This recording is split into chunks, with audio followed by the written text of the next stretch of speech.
I am Mallence, and I come from the richest country in the world, in the west of the richest continent. My country is called Sierra Leone. The land is golden, literally, a true paradise. In fact, Sierra Leone had the first sub-Saharan university. Prior to that, there was one in the kingdom of Timbuktu, which was the first university in the world, succeeding the great Gnostic schools of Egypt and Osiris. Besides gold and diamonds, we have about 20 precious minerals that have been discovered as of today. We recently started extracting huge petroleum reserves that have been discovered. We have platinum, ilmenite to make titanium, rutile to coat jets, iron ore, the largest iron ore deposits in Africa, the third largest in the world. One thing that keeps me puzzled, despite having studied finance and economics at the world's best universities, the following question remains unanswered. Why is it that 5,000 units of our currency is worth 1 unit of your currency, where we are the ones with the actual gold reserves? It's quite evident that the aid is in fact not coming from the West to Africa, but from Africa to the Western world. The Western world depends on Africa in every possible way, since alternative resources are scarce out here. So how does the West ensure that the free aid keeps coming? By systematically destabilizing the wealthiest African nations and their systems, and all that backed by huge PR campaigns, leaving the entire world under the impression that Africa is poor and dying and merely surviving on the mercy of the West.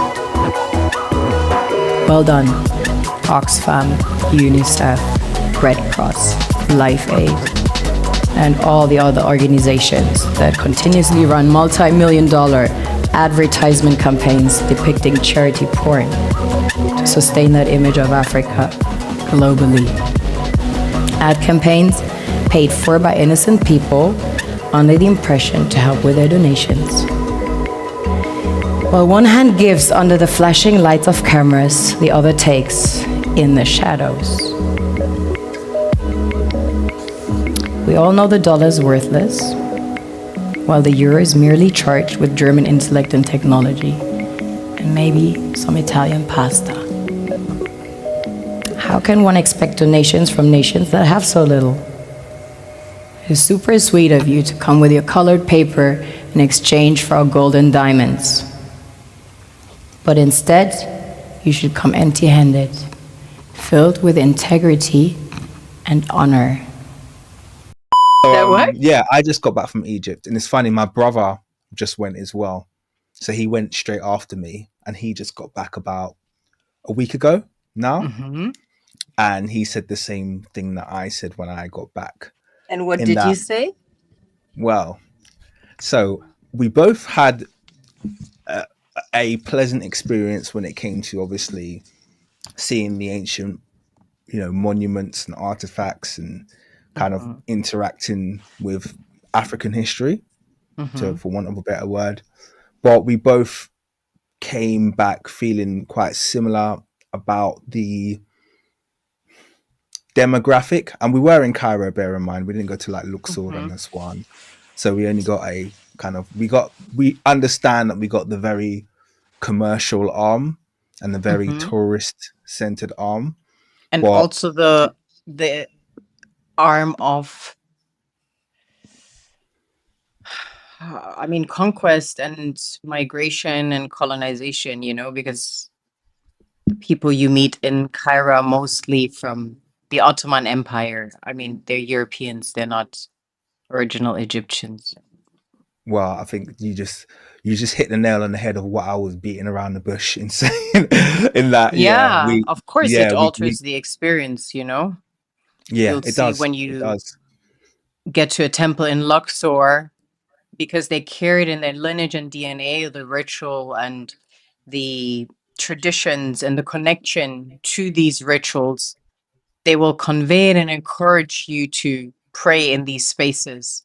While in Giza, sort of speak Lower Egypt and everything around Giza, they will actually, it's almost forbidden to hold prayer in these temples and sacred spaces, and they're actually dead, you know, because everybody Yeah. is Muslim and they have no Yeah. connection to the ancient rituals whatsoever. They don't know what that is, you know. Exactly. It's not in their culture Exactly. and their tradition whatsoever. Were you there Yeah. when the Grand Egyptian Museum officially opened? Yeah. Yeah. So Oh I Lord, managed to. on Halloween, yeah? It Oh no, I was a wasn't there for Halloween the show, wasn't official it? opening. Sorry, but I was. I did Mm. manage to go to the Grand Egyptian Museum. So I wasn't there for that official opening, Mm-hmm. but I've been there. It's Mm-hmm. a very. I mean, I said this to my audience. It's a very. It's easily the most impressive museum I've ever been to in You terms would say of so, yeah? just. Really? Yeah, I mean the size of the Okay, because monuments. of the size, I understand. Yeah, the size and the amount, and also I recognized a lot of the things that they had brought into the museum Mm-hmm. that used to be in temples and used to be on sites, in and around Yes. Egypt, which they've literally cut or carved out and brought into the museum. So it was like that was astonishing because I said to my audience, it's almost like going to that museum is like visiting 30 temples, because you've just Do you got. think so? No, it's not. I wouldn't say it's the same experience, but I'd say in terms of as purely from an archaeological slash research perspective, going to being able to go to one place and see No, these gigantic monuments that shouldn't be inside a building, that to me that was like, part. wow, you Because know. it's one thing if um, you unearth an artifact, mm, and it's another to remove something out of a temple, out of a sacred yeah, space, into a mm, museum, turning something sacred into secular. In my mm, opinion, it's,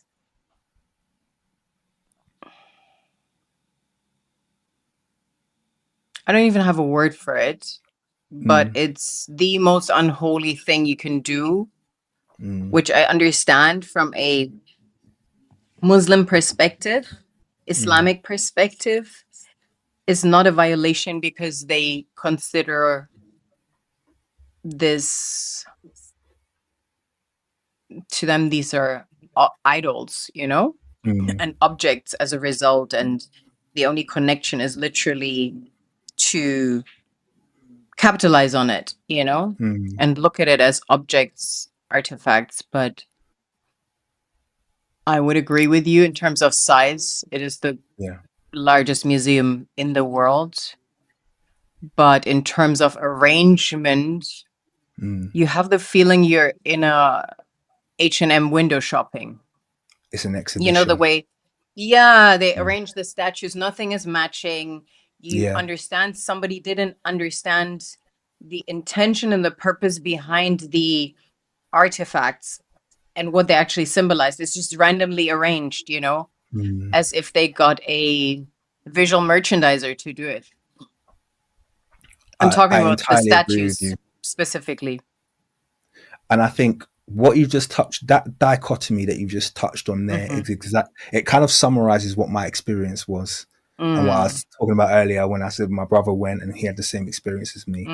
On the mm, one hand, I'm very happy to be able to see these artifacts, these monuments, to interact with a part of African history on the continent that I haven't been able to do before.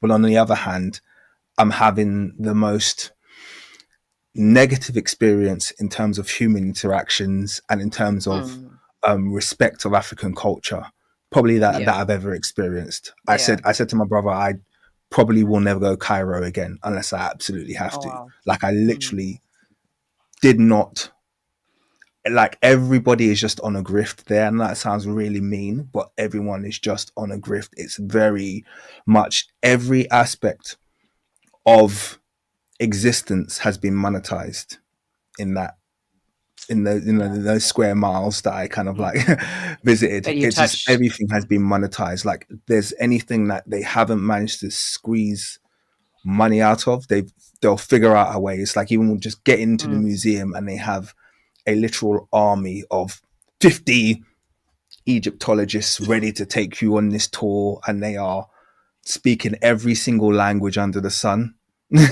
And Besides the one of the gods, propagandizing African history. excluding that. Yeah. And they're propagandizing African history. You know, I can hear them speaking.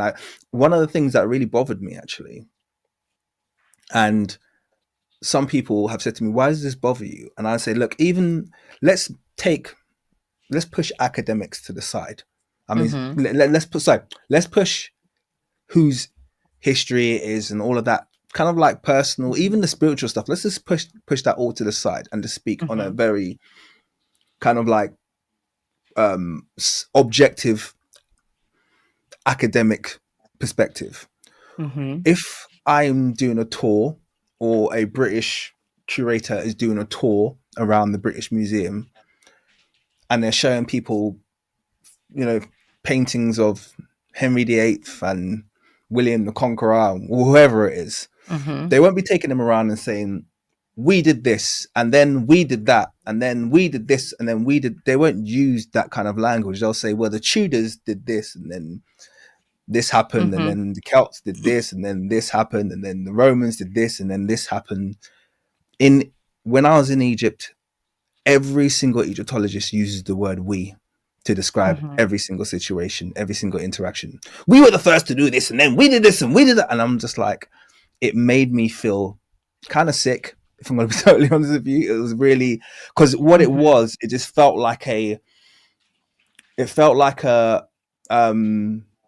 Violation.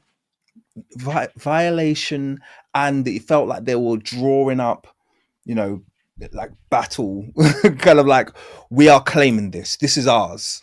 But that's There's a like very line in the sand typical. and it doesn't belong to anybody else. Don't you dare say this is anything to do with you if you're not Egyptian.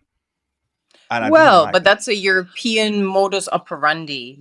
Europeans do that. Maybe in a British museum, they don't feel as inclined to claim it than if they are actually on a space where they invaded and conquered or colonized, like the Ottomans did. But ultimately, most people you've seen there were white, right? They were Turkish, Syrian, or they're Arabs.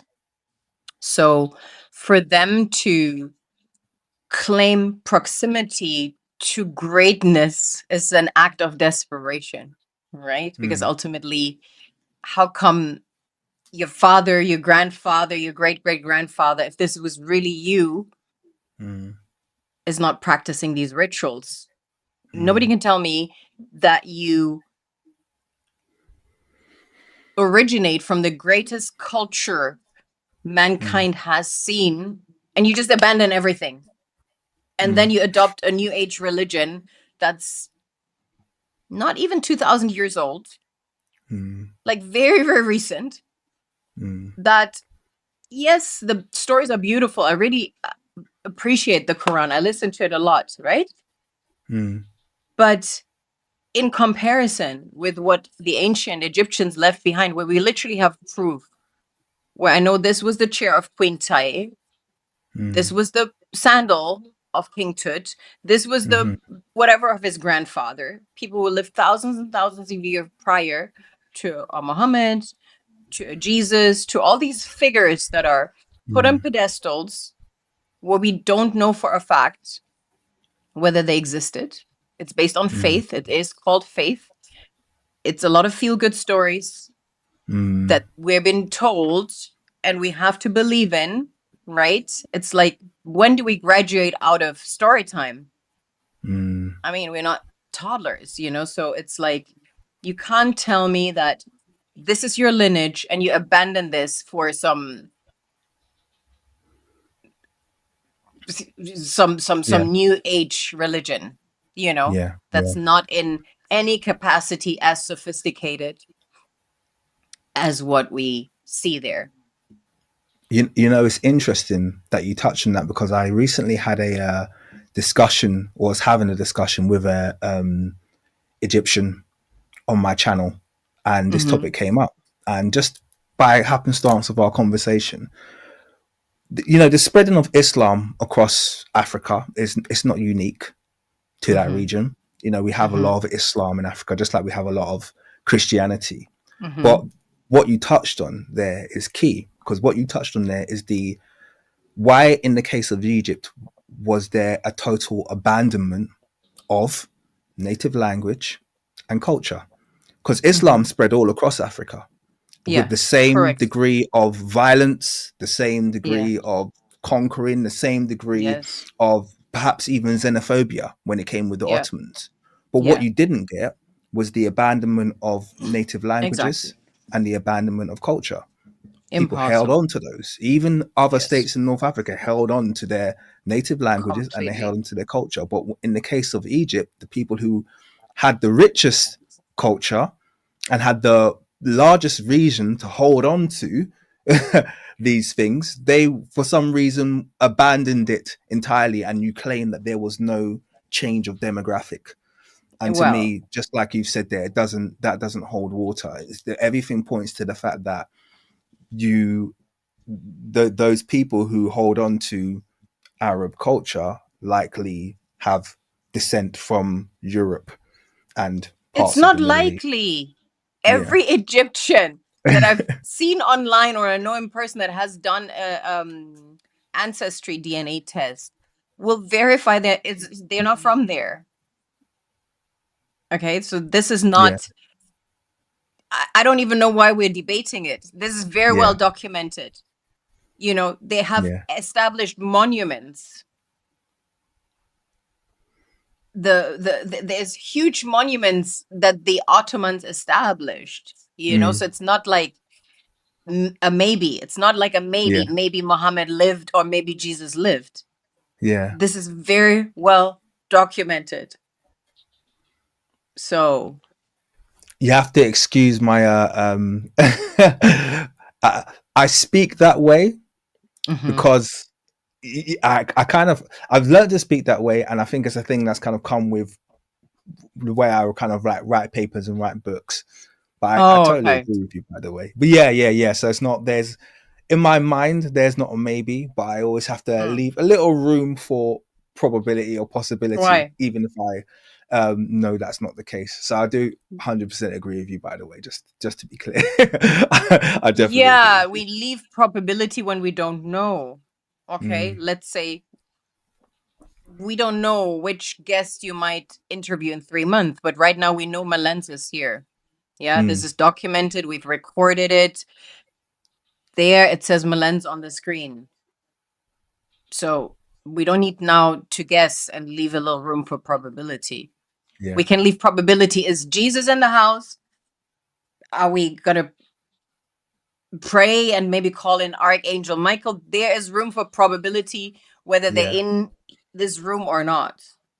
But whether you and I are here, if we agree in the third dimension, this is a yeah. fact. So, Yeah, I like it. I love it. And I'll be honest with you. Sometimes I like having that kind of directness because it's necessary. So yeah, totally agree. I want to touch on something actually as well. mm-hmm, Um, we've just brushed on the the kind of like the Arab slash Ottoman. We even mm-hmm, talked about when I was had this debate with this Egyptian. I even spoke to him about the number of obviously Mamluk and Black Sea slaves that ended up kind of like populating the area. So we mm-hmm, have this really long um, catalogue is the best word I can think of. Catalogue of conquests and settlings that have come from a mixture of Eastern Europe, mm-hmm, Western Asia, the Middle East, and it's been consistent in that region, particularly in certain places like Cairo, Alexandria, the Fayum, and then from there it's spread out mm-hmm, into the rest of mm-hmm, the nation. The one thing that isn't spoken about that much, and I would like to highlight it, is the Christian, which was prior to the Islamic, the mm-hmm, Christian mm-hmm, for Coptic want of a Church. better word, expansion, and the Mm-hmm. Coptic, and obviously the Mm-hmm. Copts have their descent more towards kind of like Greek ancestry, but they had a equally detrimental and deleterious effect Mm-hmm. on the ancient monuments.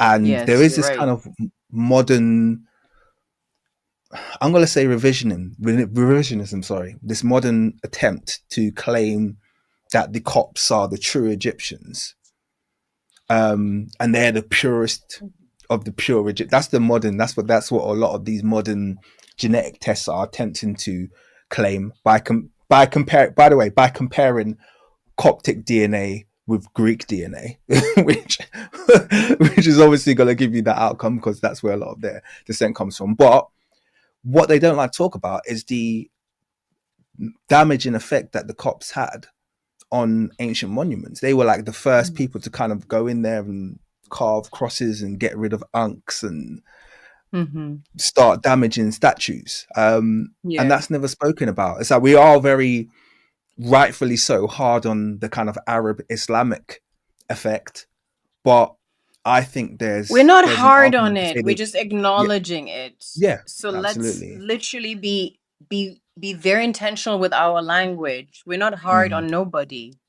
It seems true. hard when you're delusional and you're committed to distort the truth and facts. Mm, Then it seems hard, mm, robbing you of that delusion, for any narcissistic person or behavior or collective, it is very hard mm, to experience a reality check, and you really see them suffering and you really see them fighting and you see them gaslighting and attacking you and getting aggressive, right? We mm, see it not just collectively, we see it individually.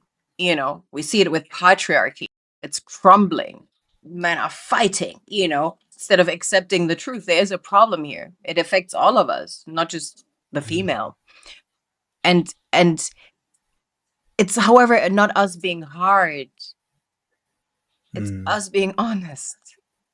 Yeah. And these are not stories. These are documented facts, to the extent they went ahead and dug corpses out of their tombs, and the melanin mine is nothing in comparison to that. Mm, Yeah, even you could pass as slightly fairer.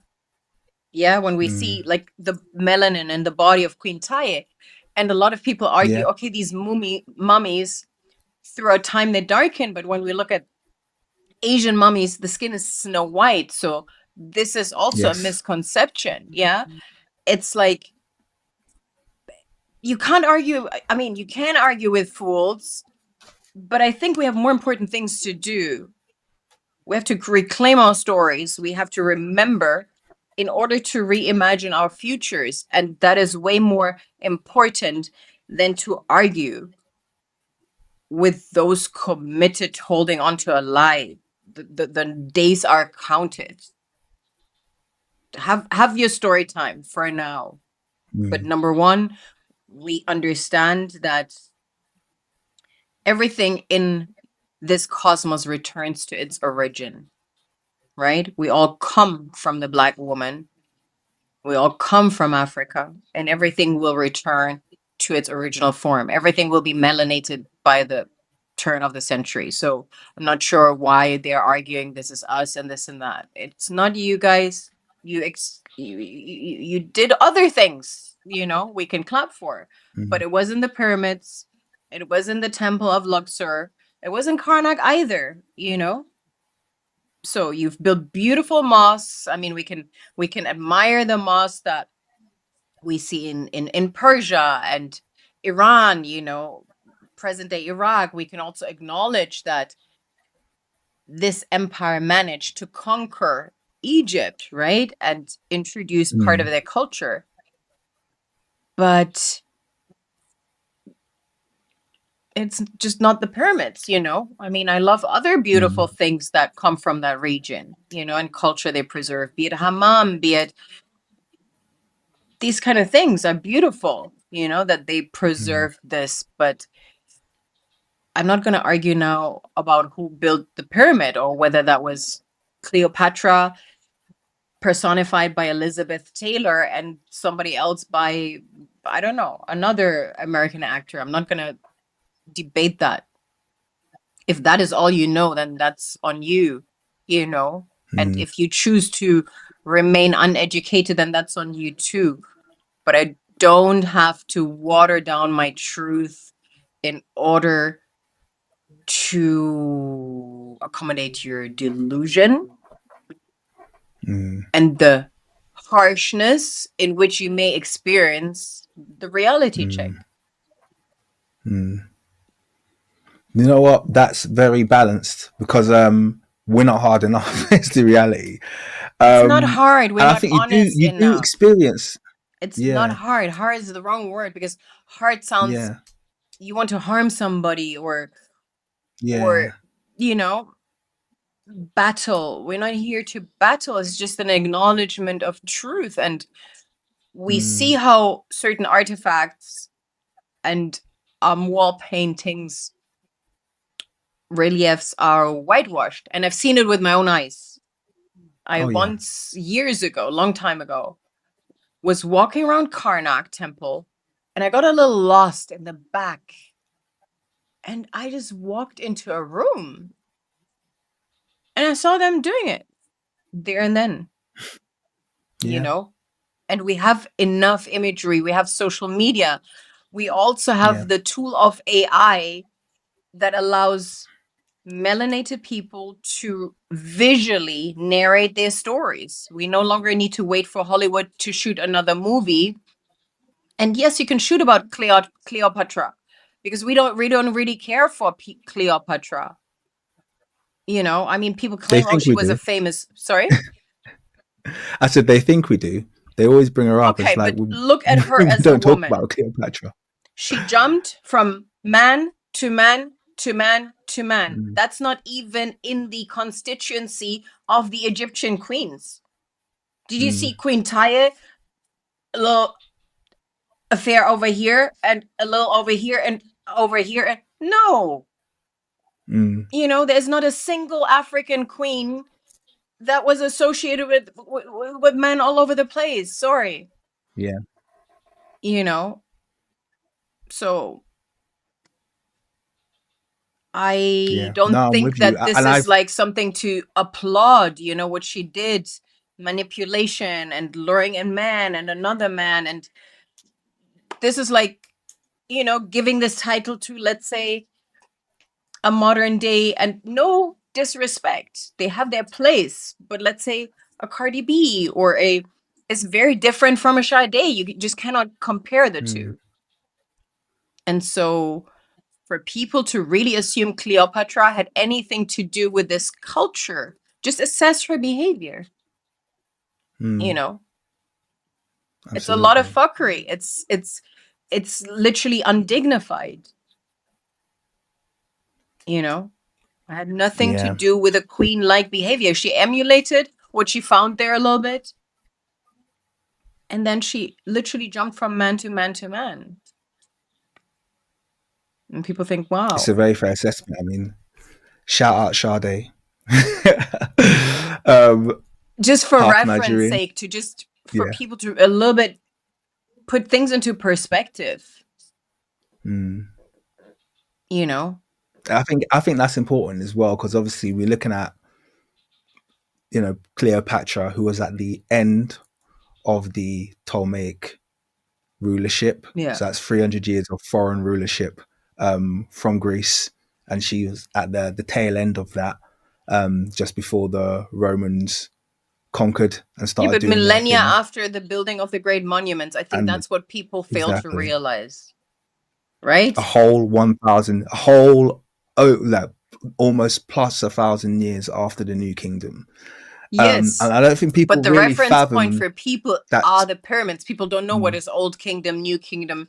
The layman won't understand. So for context, people need to understand Yeah, we're talking several thousand years yeah, after. several thousand. Well, we could 3,500 years really after the building No, let me get that right. Yeah, 5,000, 3,000 closer years to after the 5,000 building years was. after building the Yeah, pyramids. yeah. You know, And we're actually closer in time to Jesus. Cleopatra than Cleopatra was to the pyramids. Yes. So We're closer in time to Jesus than yeah, Cleopatra was yeah, to the to the construction of pyramids. the pyramids. And we Yeah, still don't know massive. nothing about Jesus, right? Yeah, So it's like important to put everything into cultural context and perspective, because I feel like if these people were that important, and I would like to say I actually believe in Christ, yeah, based on my own personal experiences, not because of the Bible. yeah. Um, I fail to understand why nobody preserved anything that belonged to him. Mm, Like nothing. Not a shoe, not a. mm, Do you know what I mean? yeah. But Well, with. they cooked up the Shroud of Turin. Well, but They that's. cooked that up a couple hundred years ago and Yeah, but that, decided it there's a was question mark about the authenticity, right? oh, massive question mark. I think they've carbon dated it to like 1200 AD, so it's like they know Because, it's nothing to do with him. I mean, we first hear the story that kings want to acknowledge his birth, Mm, right? So if kings acknowledge the birth, it means a king was born. Not spiritually, but kings don't come, travel long mm, distances for. So if that's the case, and they come with myrrh, gold, and frankincense, it means that he as a person was in possession of timeless materials, like such as gold, throughout his lifetime, right? And I don't believe that you come in contact with it as a child and then you completely abandon it throughout adulthood. So I would assume that there's objects that remain somewhere, because in Egypt we have so much, from ceramics that are 2,000-3,000 years older than Christ. We have mm, shoes, we have chairs, we have all of it, you know. And the same for Muhammad. If he was this powerful mm. prophet, okay, in Islam, they're not allowed to create statues and artifacts. So maybe that's different, but I still would believe things would Would you be say there's preserved. a well that brings me on to a whole well I could go into a whole nother topic, but let me Mm-hmm. throw it as a question to you Mm-hmm. because I think that's a very fair rebuttal, or at least kind of like a thought to have as to if Yeah. these people are important, why don't we have more evidence of Mm-hmm. their existence? Why Mm-hmm. wasn't someone preserving, protecting? But I guess my response to that would be the question of shouldn't we then consider the destructive nature of the European? And the only reason we even have, for instance, Tutankhamun's tomb is because it was discovered so late Mm-hmm. that it hadn't been completely ransacked. And we had all Mm. of these artifacts that we don't have anything close to comparing throughout the rest of ancient Egypt in terms of the amount of preserved artifacts we have, because they hadn't got at it yet. They found it in 1920. It was under the spotlight, Mm-hmm. and everyone wanted to know what was coming out of this tomb. Every other tomb had been ransacked, so we just had Mm-hmm. little crumbs of kind of what used to be in these tombs. Mm. So isn't the fact that, for instance, let's say maybe there was, maybe when even as far as when Africa was colonized, maybe these Mm. artifacts that you speak of did exist, but it seems to be in the European nature to ransack, to destroy, particularly when it Mm. comes to Africa, to destroy. Look what they did to Aswan. They flooded. They Yeah. flooded Meroe. They flooded, the place they call Nubia. They flooded the African, 300 square miles of African antiquities, and they did it in the modern era without any hesitation. Destroyed it. It's Yeah. like isn't But it? So I don't know. I guess it's a bit of a question. Isn't it a case of maybe these things, there was more evidence these things existed, and the European did what the Europeans been doing for the past I would several say hundred generally years? that's very probable. But in the case of Christ, since it was their redeemer, it Mm. generated trillions and trillions and trillions of dollars for the Catholic Church, right? I believe they would be guarding this, milking this, having even more reasons to visit the Vatican and so forth, right? So I don't see them destroy. Well, they do destroy their own creations, European against Europeans. That's true. Mm. And for the Arabs, they would also preserve things that belonged to Muhammad, Prophet Muhammad. Mm. What if they found Christ in the wrong place? See, this is my thing. I think a lot of, so this is, I guess, where it comes onto where a lot of my research has led me to believe that Mm-hmm. a lot of things have been moved. So a lot of things we take for granted exist in certain places. So I think there's a lot of fake history Yeah. in the Levant region of the earth, kind Yeah. of the Middle Eastern region, I think.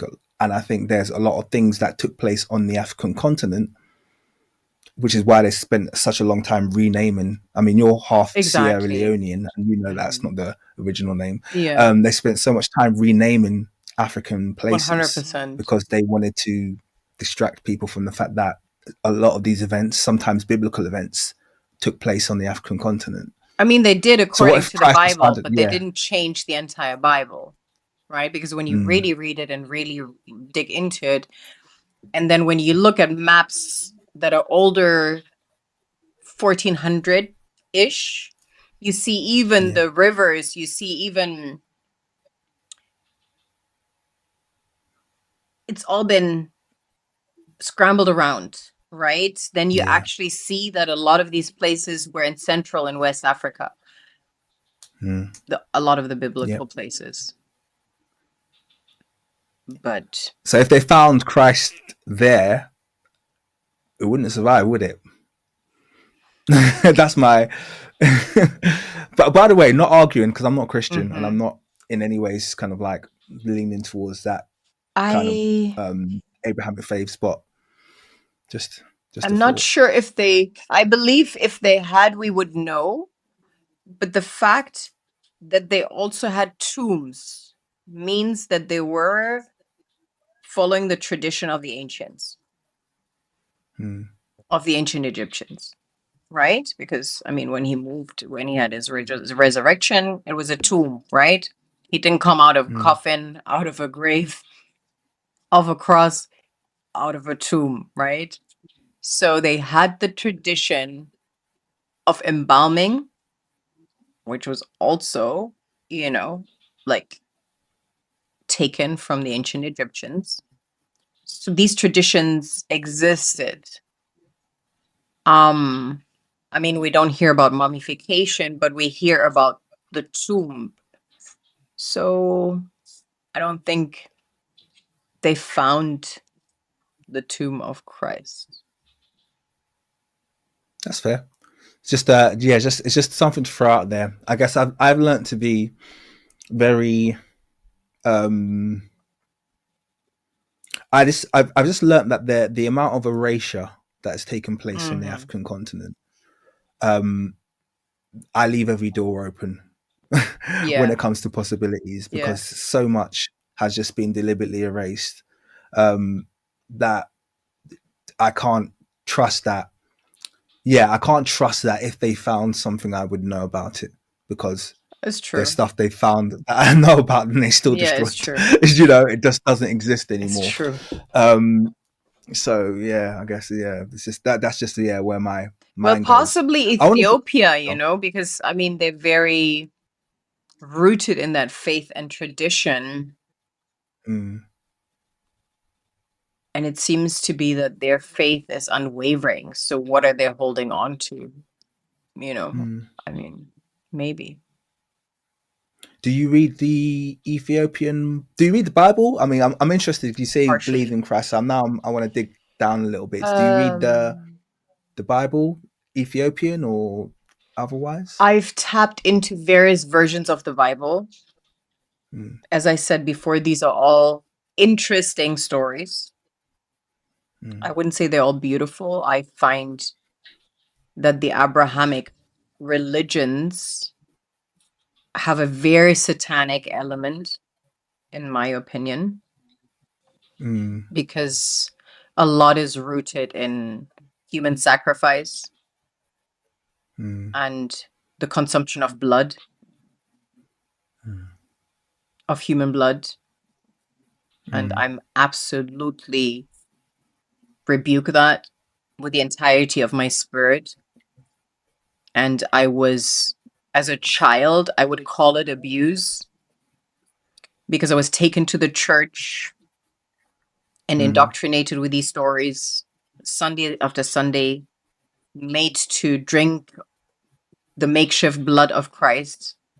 You know, we all mm, pretended, we all partook in a ritual where we pretended to drink the blood of the man that was hanging off a cross with blood, you know, and mm, I agree with Japan classifying this legally now as child abuse because it ultimately mm, is, you know. I was traumatized by being told, oh, if you don't behave in this way, the ones in heaven there watching. So to answer your question, yes, I read the Bible and the Quran, various versions of the Bible. You know, Ethiopian texts, I'm more familiar with the Kibra Nagas. And I just see these similarities. Also, Isaac, you want to sacrifice a child just mm, because your God wants to test you? Which kind of God is this, right? And the mm, fact that this was common at the time, we're about to go through with this. mm, For me, this is all rooted in a timeline or rituals that are deep, that are enacting human sacrifice. And I've partook in these rituals, you know, where now animals are slaughtered in the place of Isaac. But why we're enacting a human sacrifice year after year? mm. I think that's see, I come from a Christian background, and I grew up in my childhood as a Christian, Mm-hmm. and I only stopped being a Christian when I hit around, I think the age of around 20. Mm-hmm. And I had actually a really strong and serious Christian phase for about 5 years between the ages of like 15 and 20. So relatively kind of familiar with the Christian faith. Mm-hmm. And I respect the fact that people kind of are Christians or adopt other religions. It's neither here nor there to me.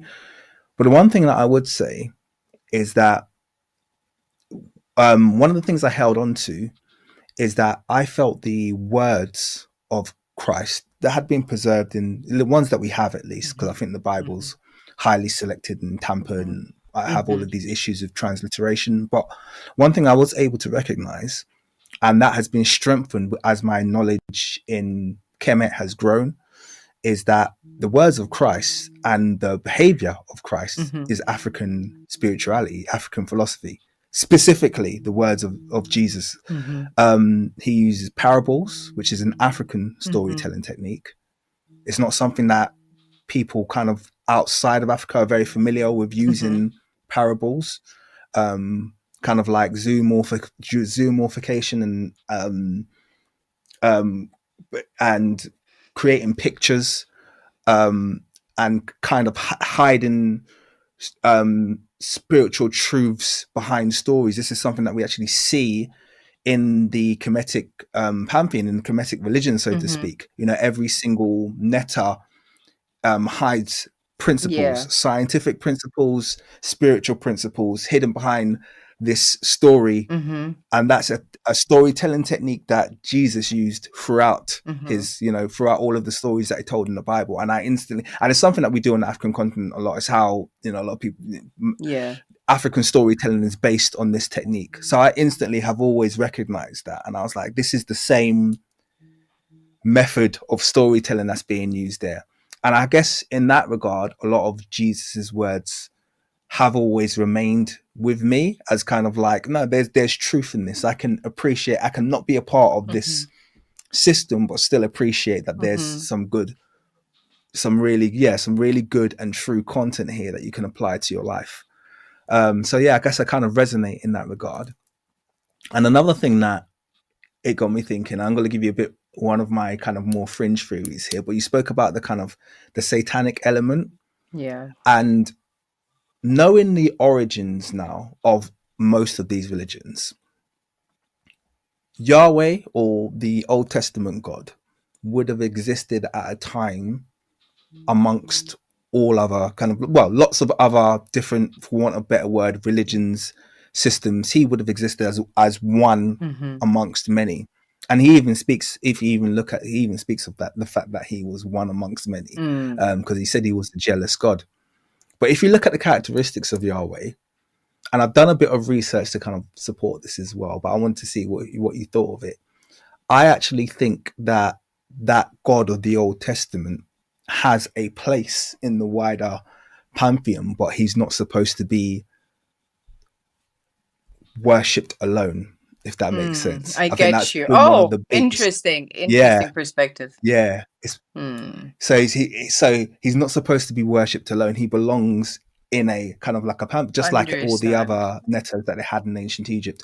And I actually think that if you look at his characteristics from the beginning to the end of the Old Testament, that he represents ego. 100%. I think he's the god of ego. And if you look story after story after story after story, you'll realize that is the lesson that you're supposed to learn from Yahweh. He's the god of ego. And that's gonna sound really wild, but no, you it can doesn't. pull out any story and it kind of balances that you're supposed to learn about just like every god. No god in any religion, so to speak, was supposed to be perfection. There was this idea that we had this kind of perfect, all seeing, all knowing, but yet that's not reflected in any kind of spiritual tradition. There's always like, here, learn about this aspect from this god, learn about this aspect of the world and your personality from this god, learn about this aspect, and by taking the complete picture, I mean, it's true. Hinduism, Yoruba. Exactly. But I truly think that the Abrahamic God, at least the one that's been embraced, was just supposed to teach you about ego. I truly believe that. Well, that's just something I believe, that a line of. as they say, God created man in her or his image and liking. I think it's more accurate to say her image and liking, but it's patriarchal. I believe actually the truth of the matter is man created God in his image and liking. And I think that's why we're dealing with ego. That's why we're dealing with jealousy. That's why we're dealing with anger. That's why we're dealing with having to prove something all the time. Yeah. There's I mean, it's very Bloodshed. interesting because when you, exactly. But I think what we're dealing with is that we've pulled all of these. So much has been destroyed, first of all, like we've already spoken about, and so much has been pulled out of its original context into the modern world, and then we've been told that this is what it is. But it's like, no, you've given us this God, so to speak, but you've pulled him out of the context of his origin. You've pulled him out of where he existed at the beginning, when they first began to speak of this being. You've pulled him out of that and you've deleted everything else and you've just left this bit. And it's very much a microcosm of what they do with our history. They do with everything. You know, you've given us What do you Egypt, think but he you've was pulled deleted out of? Nubia, you've deleted Meroe. Sorry, go on. Mm-hmm. No, what do you think, which context do you think he was pulled out of? Because when we just look at the evolution and progression, we have ancient Egypt, we have Judaism, we have Christianity, and then as of recent, we have Islam. Yeah. Mm, But it all ties into one is a rendition of the other. So if they yeah. really took him out of ancient Egyptian religion, mythology, spirituality, Mm. we don't have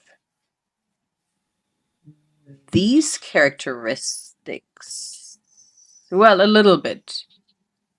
Yeah, I think we do. Yeah. Yeah. So I guess once again, just going from the way I interpret it is that if you look at all religions, even the origin of religion, all the origin of religion, as far as we've got a record, can be traced back to the Nile Valley, as Yeah. we're speaking about again, and that's rooted in ancestral veneration.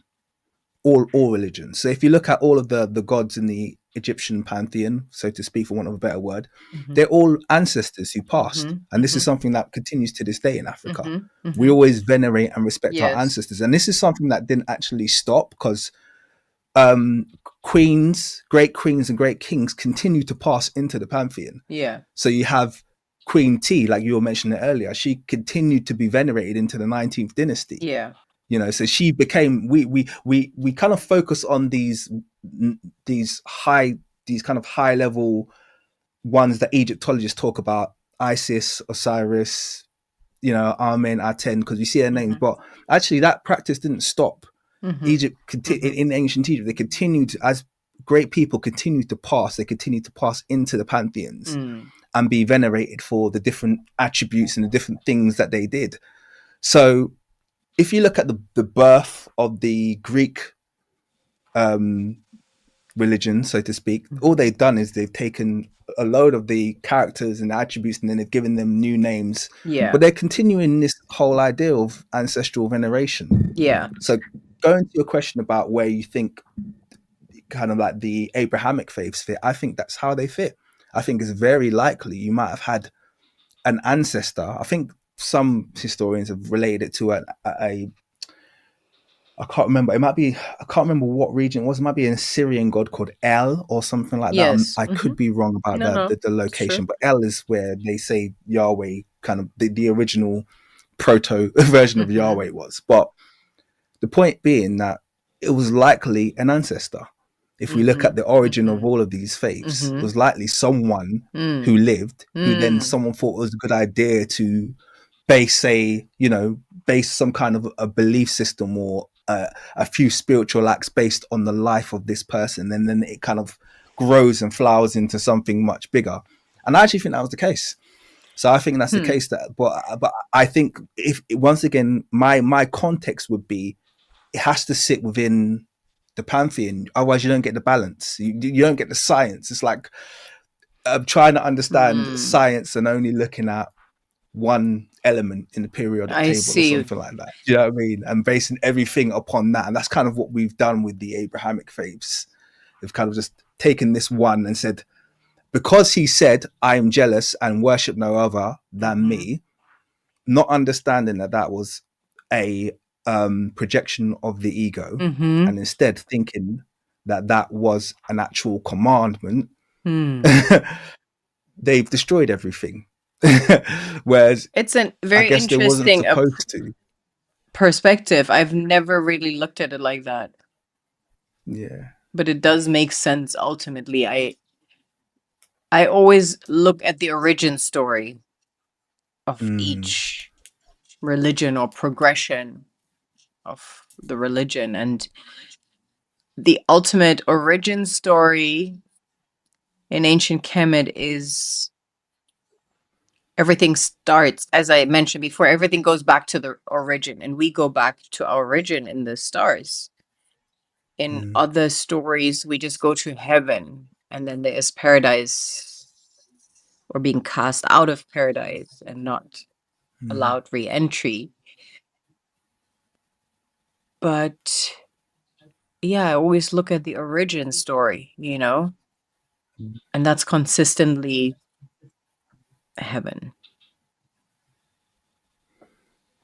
And that's interesting because then that ties us back into the whole idea of Kem or Kemet being the black, and the fact that all of the gods were black, Yeah. and the fact that black is this kind of God molecule, projection melanin. of completeness. Yeah.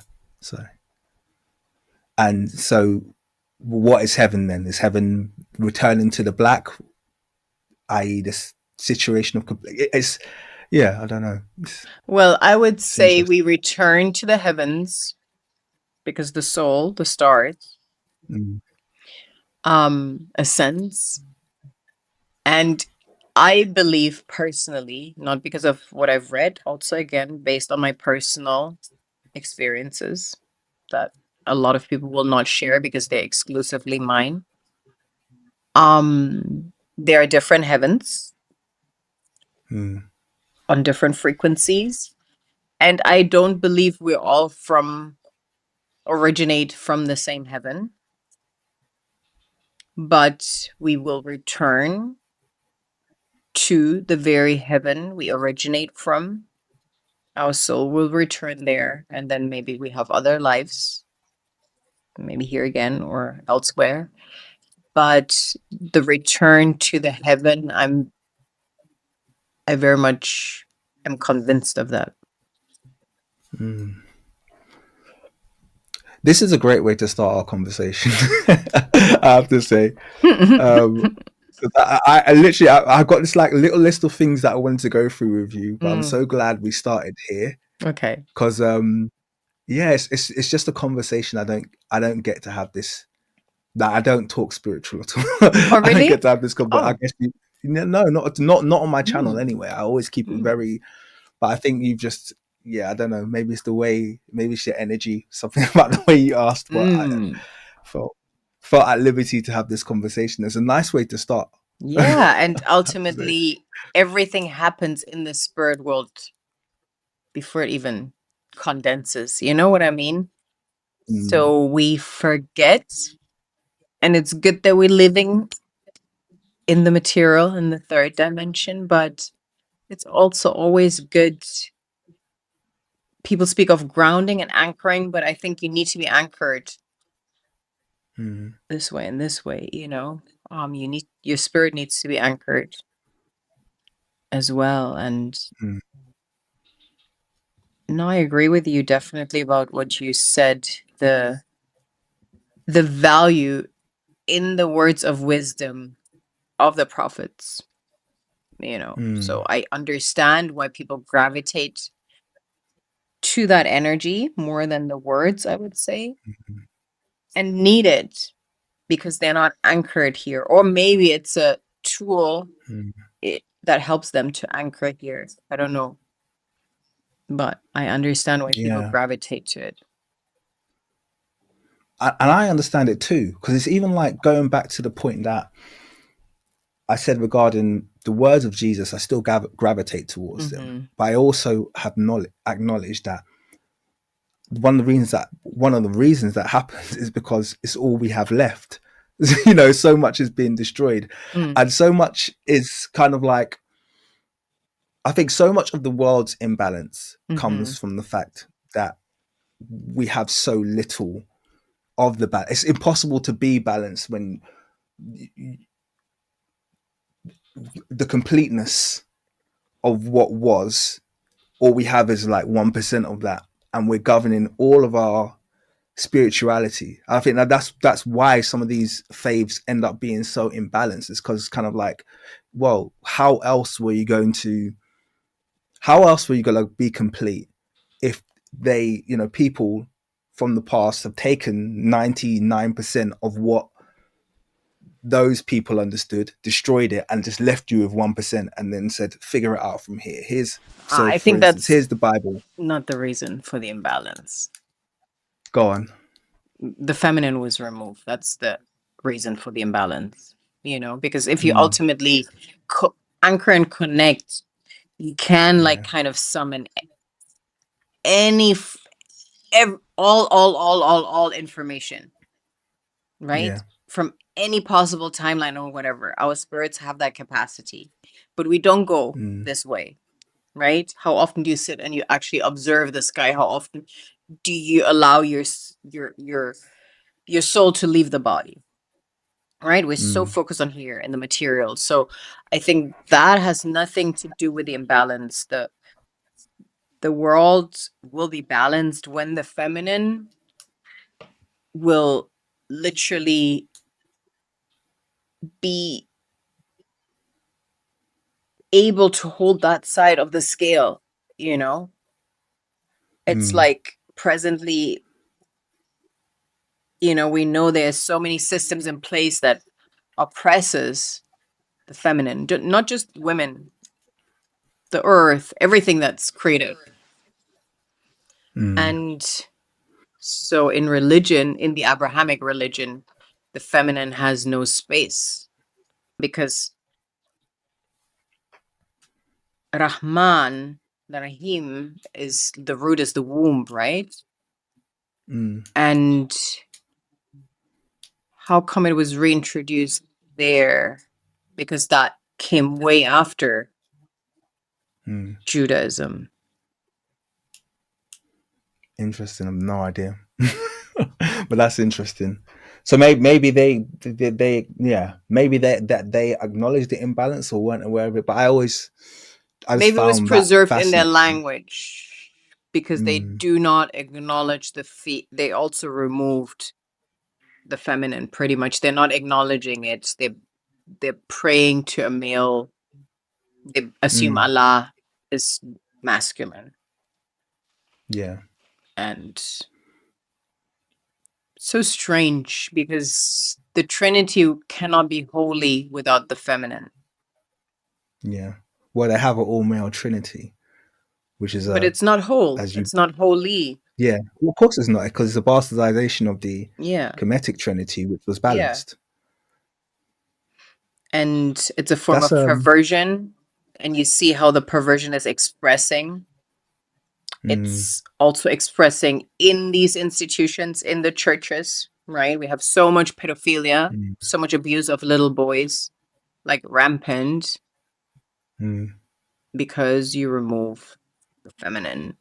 We also have it in Islam, you know, I mean, there's a lot of, not in Islam, but in Islamic countries practicing Islam, we have extremes of perversion expressing. And I think that always happens when you remove the feminine as an equalizer. Extreme male imbalance. Yeah. Let me ask you a question. I want to go back to ancestral veneration and ancestral worship and its importance on the African continent. I want to know what kind of role you think it plays. I just want to know your thoughts around it, because I think this is a aspect of that's undeniable in African culture. But I also think we kind of have this, for want of a better word, Abrahamic hang up where we relate all of our native spiritual practices as being some kind of wrongdoing, witchcraft, so we kind of are fearful of honoring our ancestors or honoring our own practices. But I want to know what your thoughts around, ancestral worship and and some of those kind of more native African spiritual practices. I personally am not part of the we that's fearful.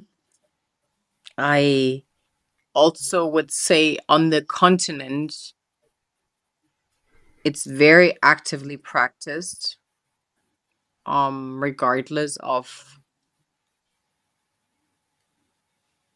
New Age religions that were introduced, such as Christianity and Islam.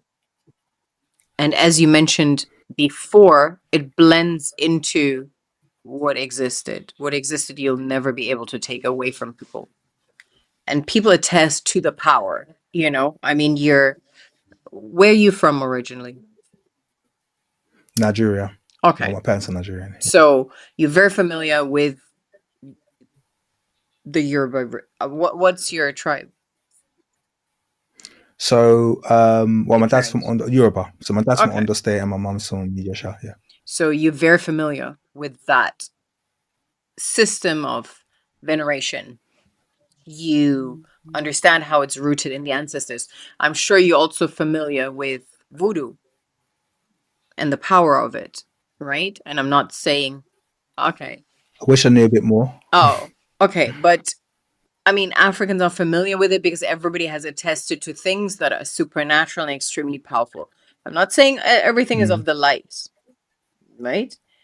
But the interaction that has been passed down from generations with an unseen realm that is in some form or shape spiritual. Yeah, because in the spiritual realm, there's this and this. So it's like we're not here alone. People always assume we're on earth alone. We came for an experience, and the experience is accompanied by a collective. For some of us, it's a lot. We come with a big collective. And that collective is something we can choose to remove ourselves from or choose to remain connected to. And I would also say depends on the occasion. But sometimes you need to move with the entire family ancestry tree. Yeah? You need to show up like that, depending on what your cause and mission on earth is. You can't just operate entirely from this. So I feel for me personally, it's very important. I wish I would carve out more time out of our 24-hour cycle, dedicate entirely to interaction with my ancestors. They've called for that to make it a daily ritual, almost like to summon a board meeting before I start the day. I do it on a regular basis, but not every day. But just the last week, they were so present because I know how they appear and show themselves. So I always know when it's time for me to acknowledge their presence, right? And in the last week, they were constantly there. So it's like saying oxygen doesn't exist because we don't see it, you know?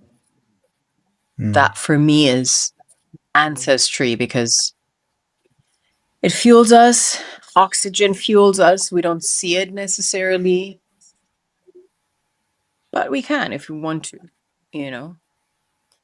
And depending on what we subject ourselves to, we can fuel our body with more oxygen, and the same for ancestral connection. If I go into a forest, I shut out the distractions, and as a result, I can, you know, have more focus upward. I don't know if that answered your question, but Well, it does. It does. It does. It was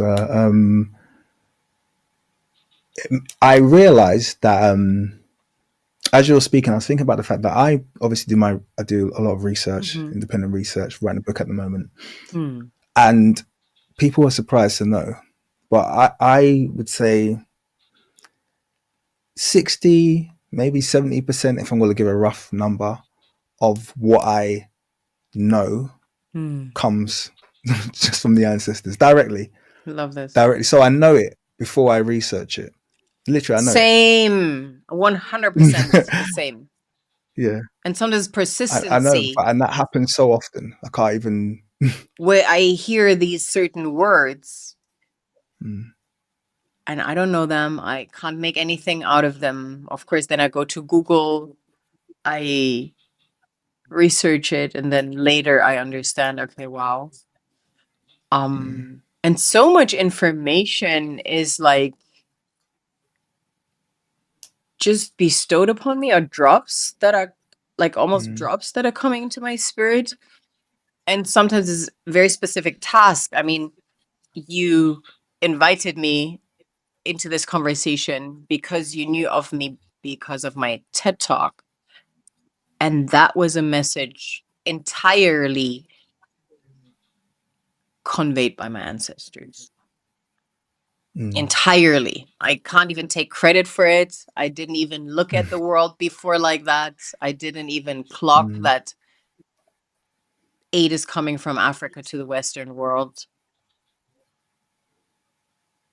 And I thought, okay, if you say so, I guess I'm going to deliver that message. I expected to be booed and whatever. But yeah, that was Well, ancestral message. what's funny is watching back that video. Mm-hmm. It was. I think I don't know if they would have booed you, but I know that you made a lot of people really uncomfortable. Mm-hmm. But also, it's kind of like, how do you respond to something that is so, just like what you were saying earlier, so objectively true Mm. and so objectively undeniable? They just kind of had to sit through it.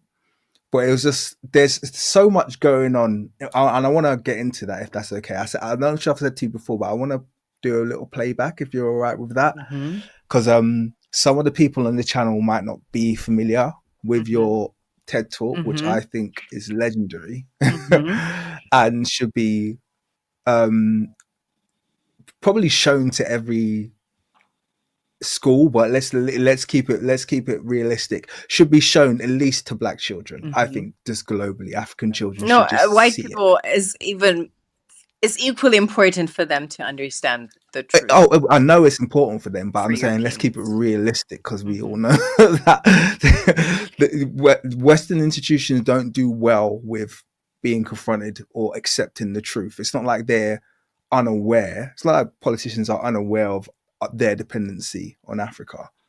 I think the refusal to acknowledge it is very deliberate. Maybe I'm just more skeptical. Do you know what was interesting um, though? mm, They sat through the discomfort. I agree with you. mm, But the entire audience rose and started clapping. I did not expect that, even though my ancestors told me this before. I'm like, mm, utter nonsense. That's why you see in the very last scene this very startled look on my face when this happened in the 3D. And I was so confused because I did not believe that that would be well received, right? And I mm, must say, was very well received. And I appreciate when somebody can sit with an uncomfortable truth. I really mm, have utmost respect for that, right? Whether that's in our personal interactions or whether that's in front of an audience or a collective or historically. I really have utmost respect for that. So I must mm. say the audience did that. I'd like to get into it, if Mm-hmm. that's okay, Sure. and have a little bit of a watch back. Mm-hmm. I'll play it, and I want to leave the window open for you to pause it if you want to respond or say something at a certain point, Mm-hmm. because I might do that. But Mm-hmm. the good thing about it is it's not particularly long, Mm-hmm. but it'll give people a good grounding as to what this talk was. And I Mm-hmm. think we'll have a really good conversation about it Mm-hmm. afterwards. But like I said, feel free to interact with it at any Okay. point as it's playing. I might do the same, All right. and then we'll have a chat about it. Mm-hmm. let me see what this screen looks like, because I created a new share screen. I want to see if it works well. There we go. Tell me if you can hear it. I'm just going to press play. Yes. You hear it? Yeah. Good afternoon. I am Mallence, and I come from the richest country in the world. It is located in the richest continent in the world, in the west of the richest continent. My country is called Sierra Leone. On the surface, we are blessed with infinite beauty and abundance of flora and fauna, producing the most exquisite harvest of coffee, cocoa, fruits, vegetables, and caoutchouc. You name it, we've got it. Quick question for you. Have you lived in Sierra Leone? Yeah. Is that childhood or what was? No, it was actually not like, let's say 2012, I'm guessing. So this was maybe 3 years prior to that. Maybe it was the tail end of me living there. No, I had moved. I was living in, where was I living? Oh, I was living in Miami at the time. Yeah, I feel you. I guess on that note, I could probably leave this till afterwards, but we diaspora babies, for want of a better word, we do have in fact, I'm going to leave this as a thought that I will pick up on, but I do feel like we have a very unique perspective, and we play a very unique role in communicating Africa's position in the world. Yes, true. I feel that's the case. Yeah, I just want to, anyway, let me let it play on. Also have diverse wildlife and vast marine resources, and waterfalls and rivers that run into the most beautiful beaches. The land is golden, literally, a true paradise, which of course is inhabited by the most beautiful souls.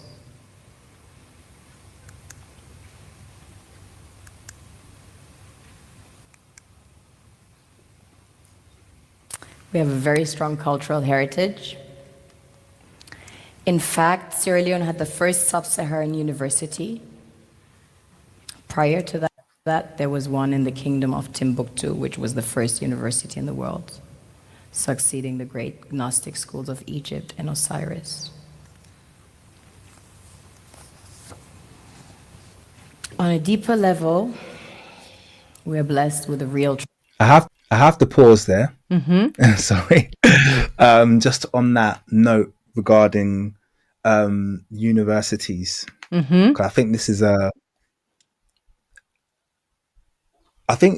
it's one of those ignored truths, in that our modern education system is largely based on what was created, or at least what was shared with the world, through the universities of Timbuktu. And I'm so glad that and Faze, actually. So I didn't even give these sisters credit there. I'm not sure why I didn't. I mean, Fez, yes, but I don't know if you've heard that adage about the lecturer, or at least the university lecturer from Fez, who went to Timbuktu, and when he met the tutors in Timbuktu, had to return to Fez for 14 years to further his studies before he could come and teach in Timbuktu. Wow. So that was kind of like the levels. Oh, wow. Yeah, so that's a story I think that was told by by Leah Afrikaans. He wrote that story. Yeah, so that was the levels when it came to Timbuktu. The levels of kind of were it was a big deal. the university system. But I think what's probably not, I think people hear about Timbuktu and you hear about their book production and you hear about the city of, 250,000 students and all of these things and kind of hear them. But what's not acknowledged enough is that that was for want of a better word, in the West at least, the introduction to what we see as the modern education system, the introduction to degrees, the introduction to Timbuktu, even yeah? subjects subjects outside of religion, subjects like philosophy. These are things that weren't taught. All you had throughout Europe and even Asia in this time was just religious schools where everything was based around the religion. Correct. Timbuktu These were the introduced this learning idea centers. of secular subjects and secular learning. And so it's just Africa once again not being given the credit it probably deserves. I appreciate you sharing this because a lot of the information I conveyed there was channeled, right?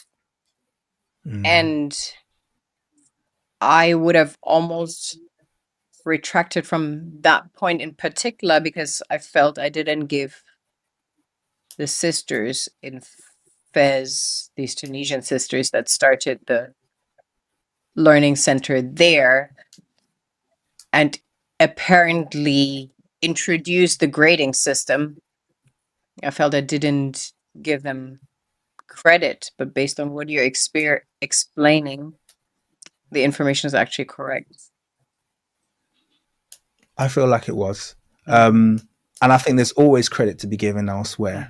But like you said at the very start of our conversation, there's those things can be true at the same time as it being the truth that Timbuktu was this epicenter.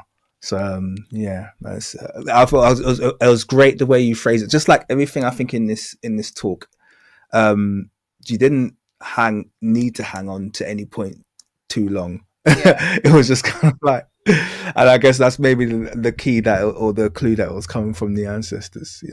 It was. Cyrus. On a deeper level, we are blessed with the real treasures the kings and queens of this world desire.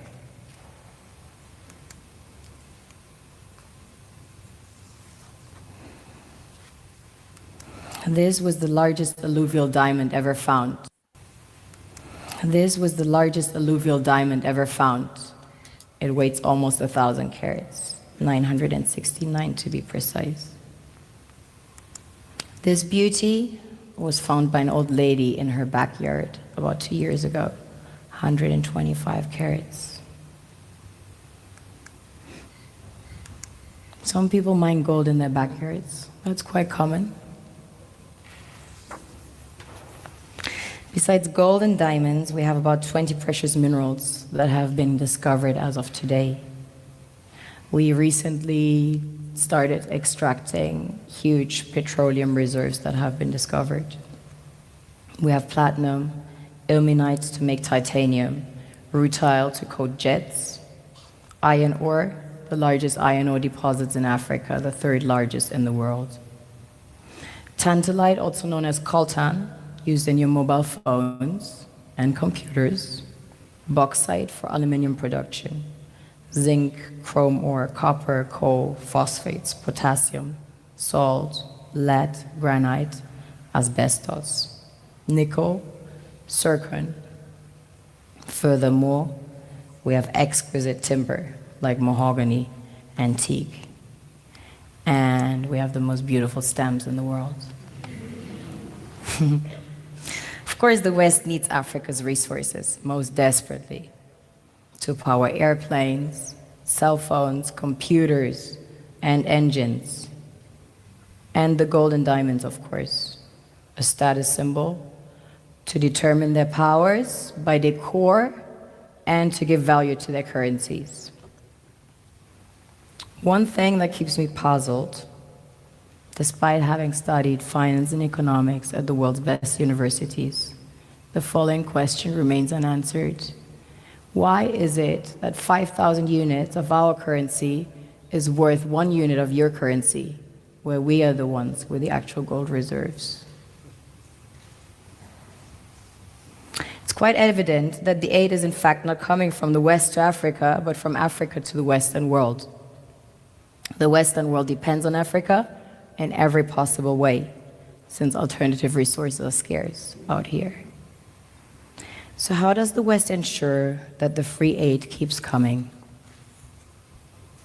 By systematically destabilizing the wealthiest African nations and their systems, and all that backed by huge PR campaigns, leaving the entire world under the impression that Africa is poor and dying and merely surviving on the mercy of the West.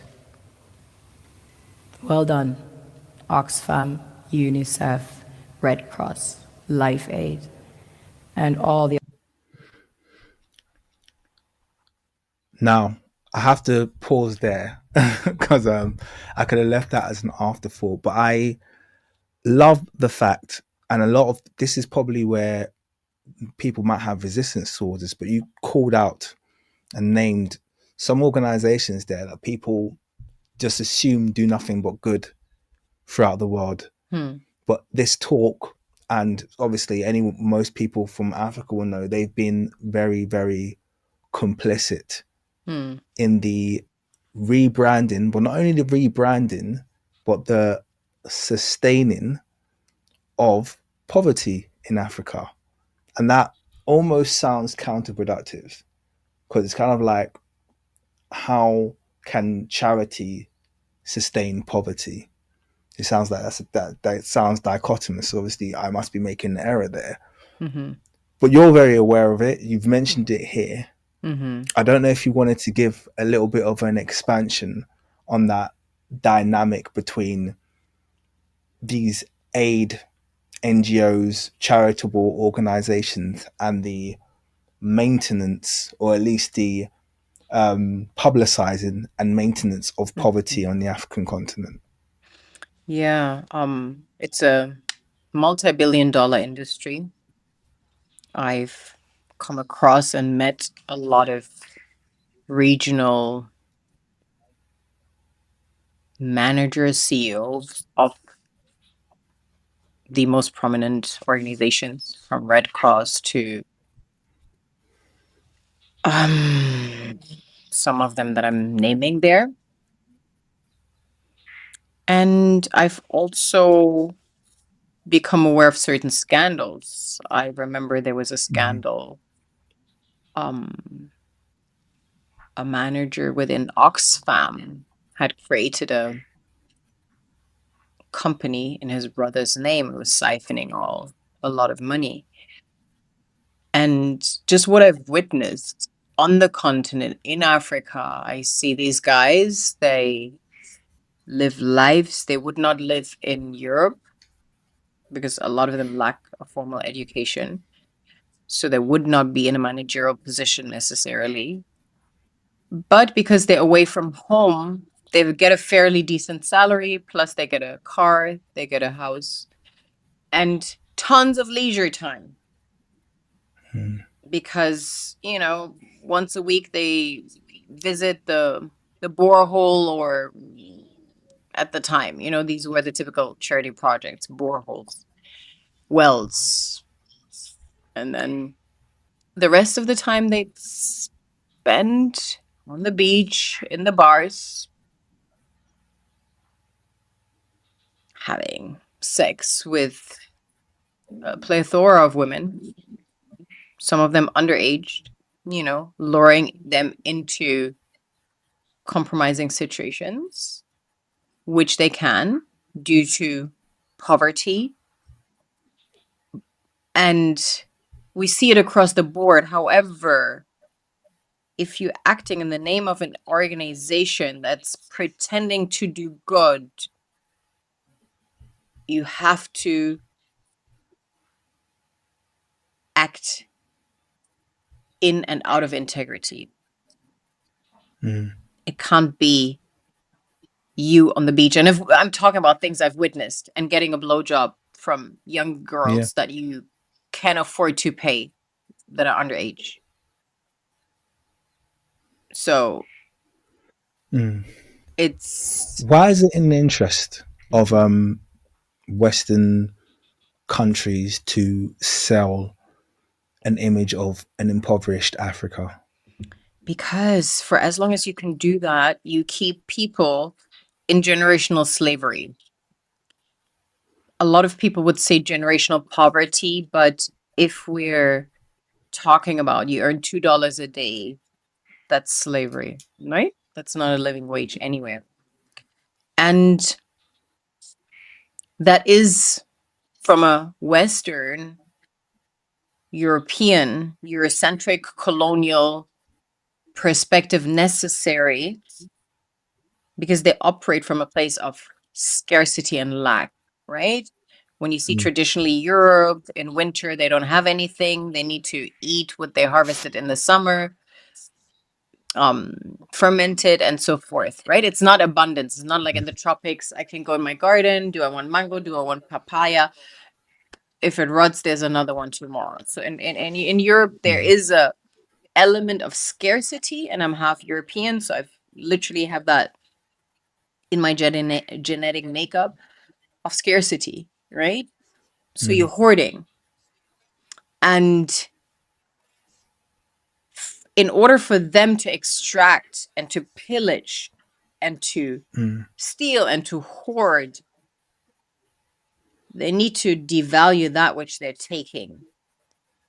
And you can only do that if you keep those who are the custodians of these resources in a debilitated state. And so you need to advertise that debilitated state, that when you actually come with your little breadcrumbs, the world is applauding for you. Yeah, because when somebody is hungry, a breadcrumb is like the manna from heaven, and Europeans, they don't really have a lot to give. What paper, right? I say it further down in the TED Talk, they come with paper.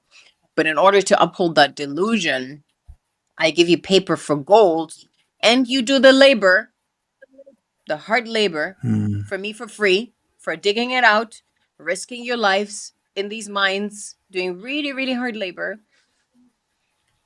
You need to really, get in that brain. And obviously the Bible helped, the Quran helped. These religions are tools of control to keep people very humble and very demure and very, yes, everything is in the name of God. But I call it charity porn for a reason, because for me, I can only compare it to pornography, where you dehumanize bodies in Yeah. order to serve a perverted cause and a perverted psychotic mentality, right? For me, there is no difference between a person that consumes porn, where we turn the most sacred into the most dehumanizing and barbaric and secular, or somebody that consumes billboards of naked African children or women or whatever, dehumanized,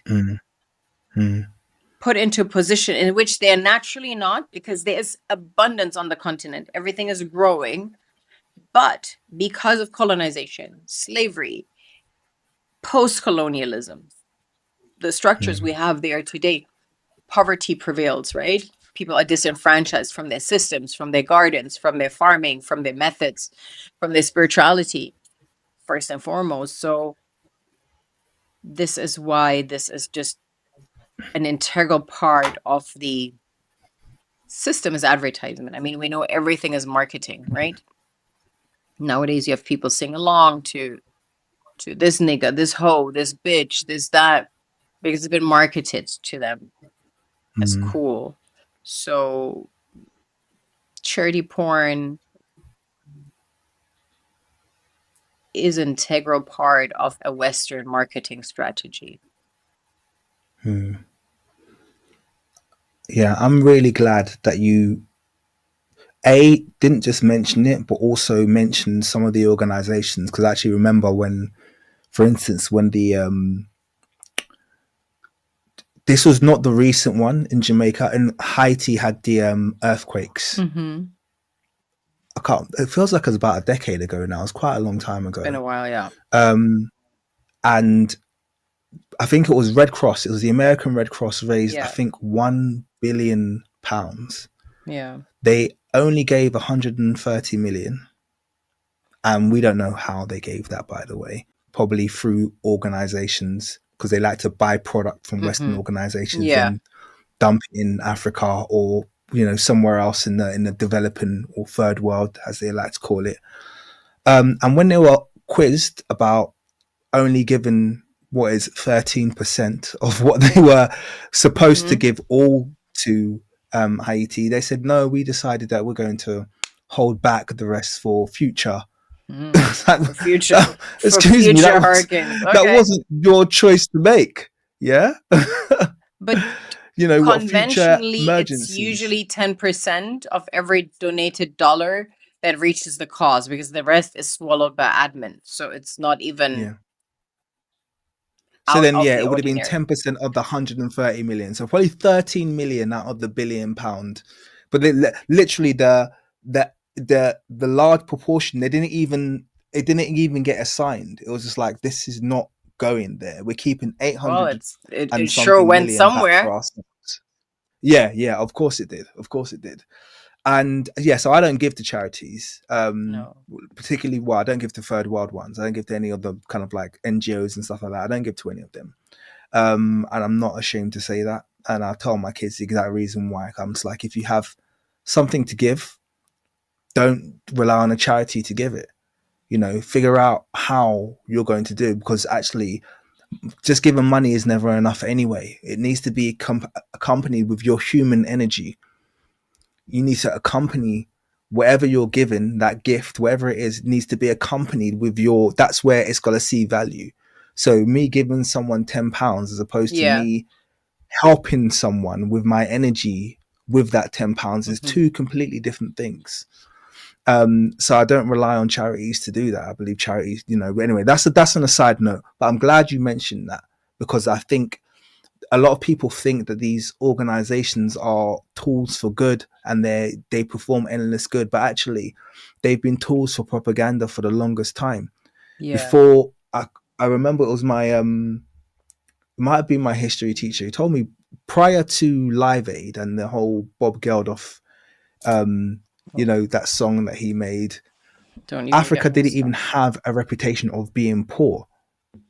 So that was making Africa impoverished was a marketing campaign.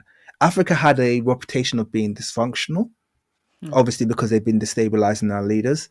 Africa had a reputation of being backwards and inferior to Europeans. But poverty wasn't a thing that you saw before this massive marketing push, where they decided they were going to take, a single village, I think in Ethiopia.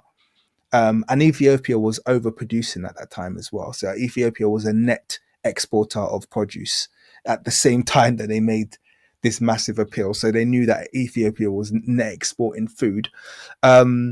But they decided to take this single village in Ethiopia and then project that image across all of Africa and say, hey, all of Africa is starving. And this was a campaign, exactly like you phrased it, was a marketing campaign. Yeah, to and convince the he world filled that his Africans couldn't feed own themselves. pockets also. We can't just remove the guilt from Bob Geldof, because I understand it was an organization, but Bob Geldof's relevance was every year a charity song. Do they remember it's Christmas? It's that. And exactly this imagery was pushed. And this coming from a man who lost his wife to heroin addiction, his daughter to heroin addiction. My friend, do charity at home, right? Because yours are dying like flies. And what really got me, and I called out a lot of celebrities in Germany, among them my brother and friends, for partaking in this Bob Geldorf smear campaign when we had Ebola. Yeah.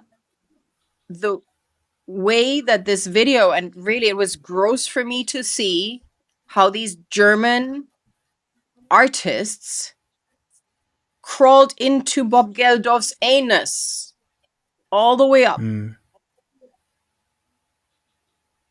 just to partake in this, to sing this stupid song. And the video opened with them taking a woman from a mattress out of her excrements, dressed only in her underwear, man in white suit. She obviously had Ebola, was fairly lifeless. We know for a fact, just like the remaining charity porn they propagate, there was no consent given by either her nor the family to be broadcasted to millions and millions and millions of people, nude, in order for Bob Geldof to be able to pay rent, because otherwise he's not written no new songs. So, and then it cuts to Limelight, paparazzis. He comes out of a limousine. I'm like, how fucking amputated is the frontal lobe in this man's head for him to do that? This isn't glitz and glamorous. This is somebody's sister, somebody's daughter, somebody's mother, potentially. This could potentially be my relative, because this footage was from Sierra Leone. That's where we had Ebola. And I lost it. And I know a lot of them. So I called them out one by one by one by one. One was my brother. He was part of the song. He's a musician. And it was uncomfortable, because I truly actually like a lot of these musicians, but I didn't like or respect that action. And I cannot tolerate it from somebody that is melanated and originally from this continent and supposed to have their sisters, brothers back. At one point we are going to be an ancestor. Which kind of little Uncle Tom were you? For a moment on the red carpet? Were you not even getting paid for this? It was so cheap, I really was like, It turned out in the end, because obviously my brother knows me, and he also knows there's no stopping when I start. He eventually removed himself from the project and wrote an open letter. So that was published in the newspaper and so forth. MTV had to take the video down in Germany. And a lot of the artists reassessed their participation. So you mentioning Bob Geldof, why doesn't he start a charity for heroin addicts? When, what's his name, her name, his wife was found also naked with needles in, I think, Paula, in her bed, dead, with their young daughter playing in the same bed. Why don't we propagate that? Because this is a white body and he understands dignity when it comes to his family. Exactly. And when this is a black body, white people are so removed from understanding that this is a human because of the brainwashing that they have received. And with his daughter, I think Pixie or whatever, the same story. Overdose. You can't even keep your household together, my friend, but you're out here doing charity all the way in Africa. I don't think this is your place. You should be staying home and making sure yours aren't dying of overdose. So for me, I found it so ironic for a man like this to have the nerves while lacking an entire frontal lobe to pull this off. I mean, you've phrased it perfectly there. I Newspapers don't come through my front door. My kids, who are grown now, my oldest is like 19, but a newspaper has never been through my front door, and the reason why is because I think it's very important to control the image of what they see. Because I think a lot of, as you're speaking there, I was just thinking about the fact that this is where a lot of the self-valuation issues that we have across the Black community, be it in Africa or the diaspora or wherever it is, a lot of it stems from the fact that they're so desensitized to the absolute lack of respect and dignity that we're shown in the media. Absolute lack. It's like you can show any kind of atrocity, any kind of inhumanity, any kind of animal, and this is what causes people, or at least contributes to people treating Africans like animals, is because they are animalized. They're animalized in the media. They are sometimes treated worse than animals. Do you believe that? You know, it's so normal. Sorry? Would you not also say only an animal can animalize another being? Absolutely. I feel I it would say says that. more about the spirit of the perpetrator than the subject. Yeah. Over here in the UK, absolutely. And I'd say over here in the UK, they probably have more respect for the life of a dog than a Black person. And they might deny it initially, but I guarantee you, if you was to post two videos simultaneously, one of a dying African and one of a dying dog, I can guarantee you which one would get the most sympathy, the most shares, the most response. Yeah, and I can tell you unequivocally, it'd be the dog. It wouldn't be the African. That's how much desensitization has gone on in terms of. It and says yet, a like lot you said, about if the you spirit juxtapose too. that, I agree with the desensitization, but we also need to dissect the spirit or the absence thereof, right? Because you said it before.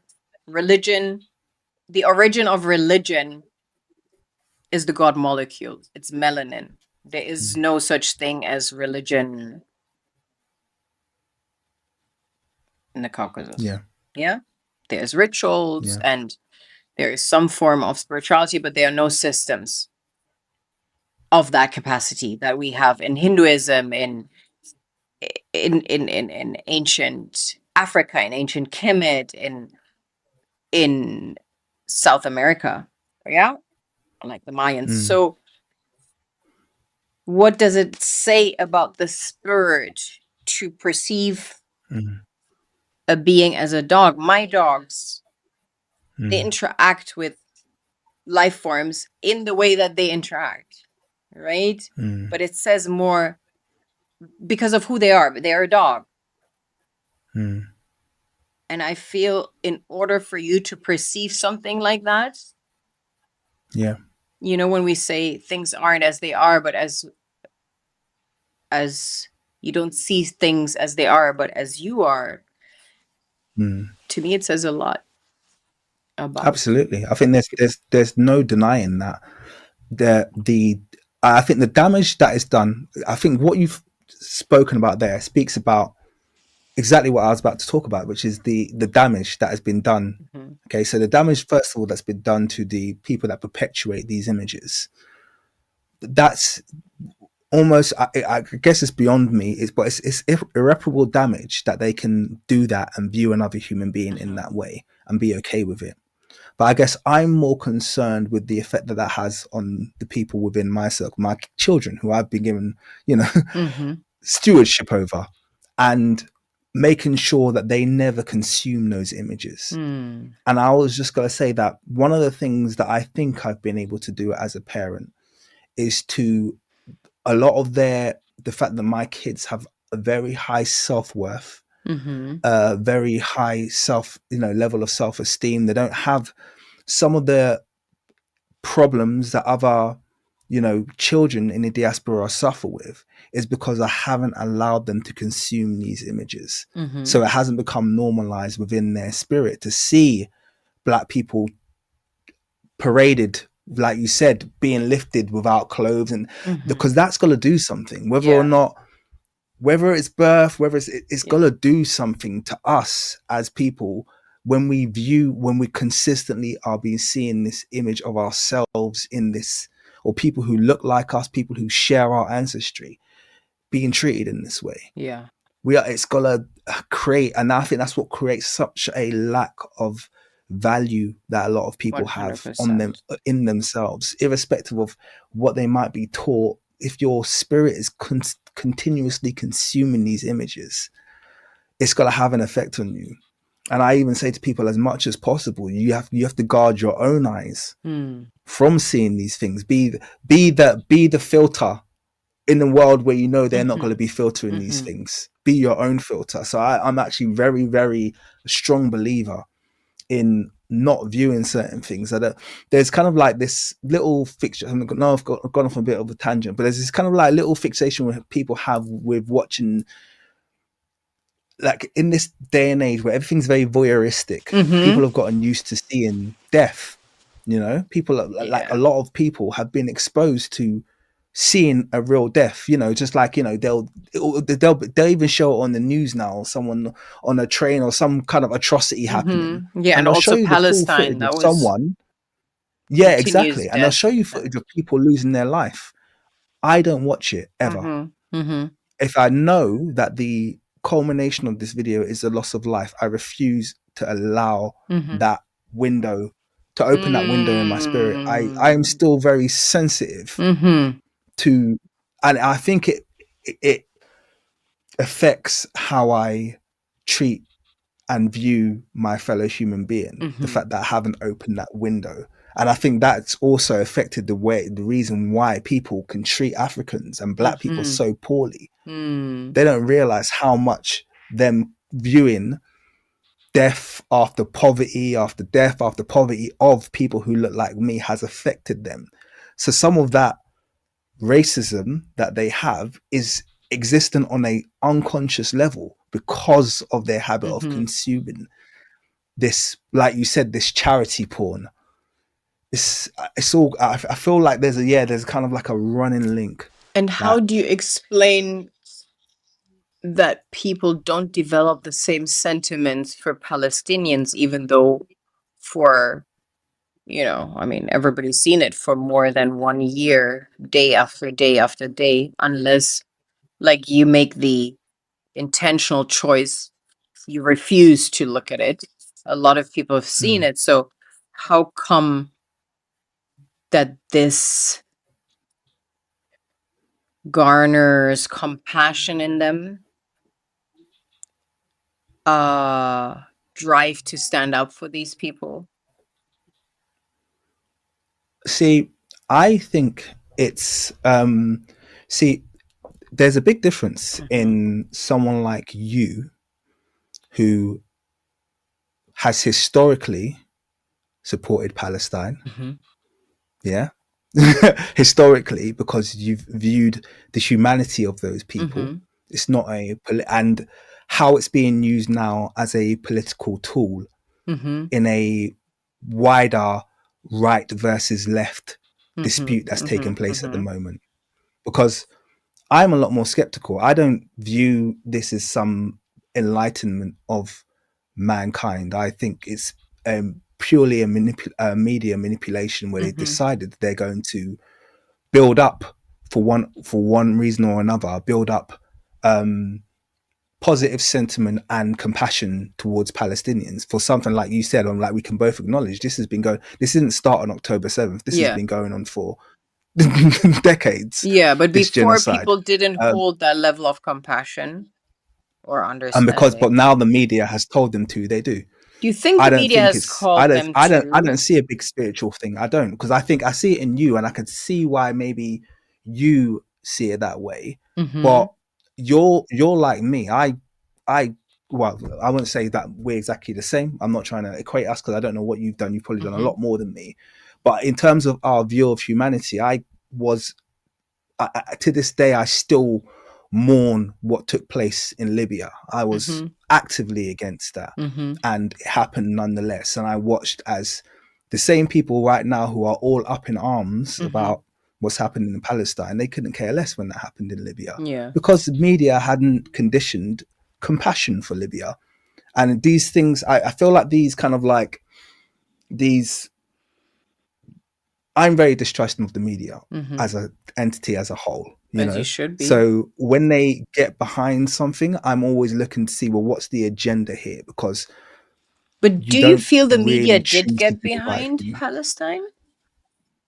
Say again? Do you really feel the media did get behind the mainstream media? The left is. I think there's a deliberate.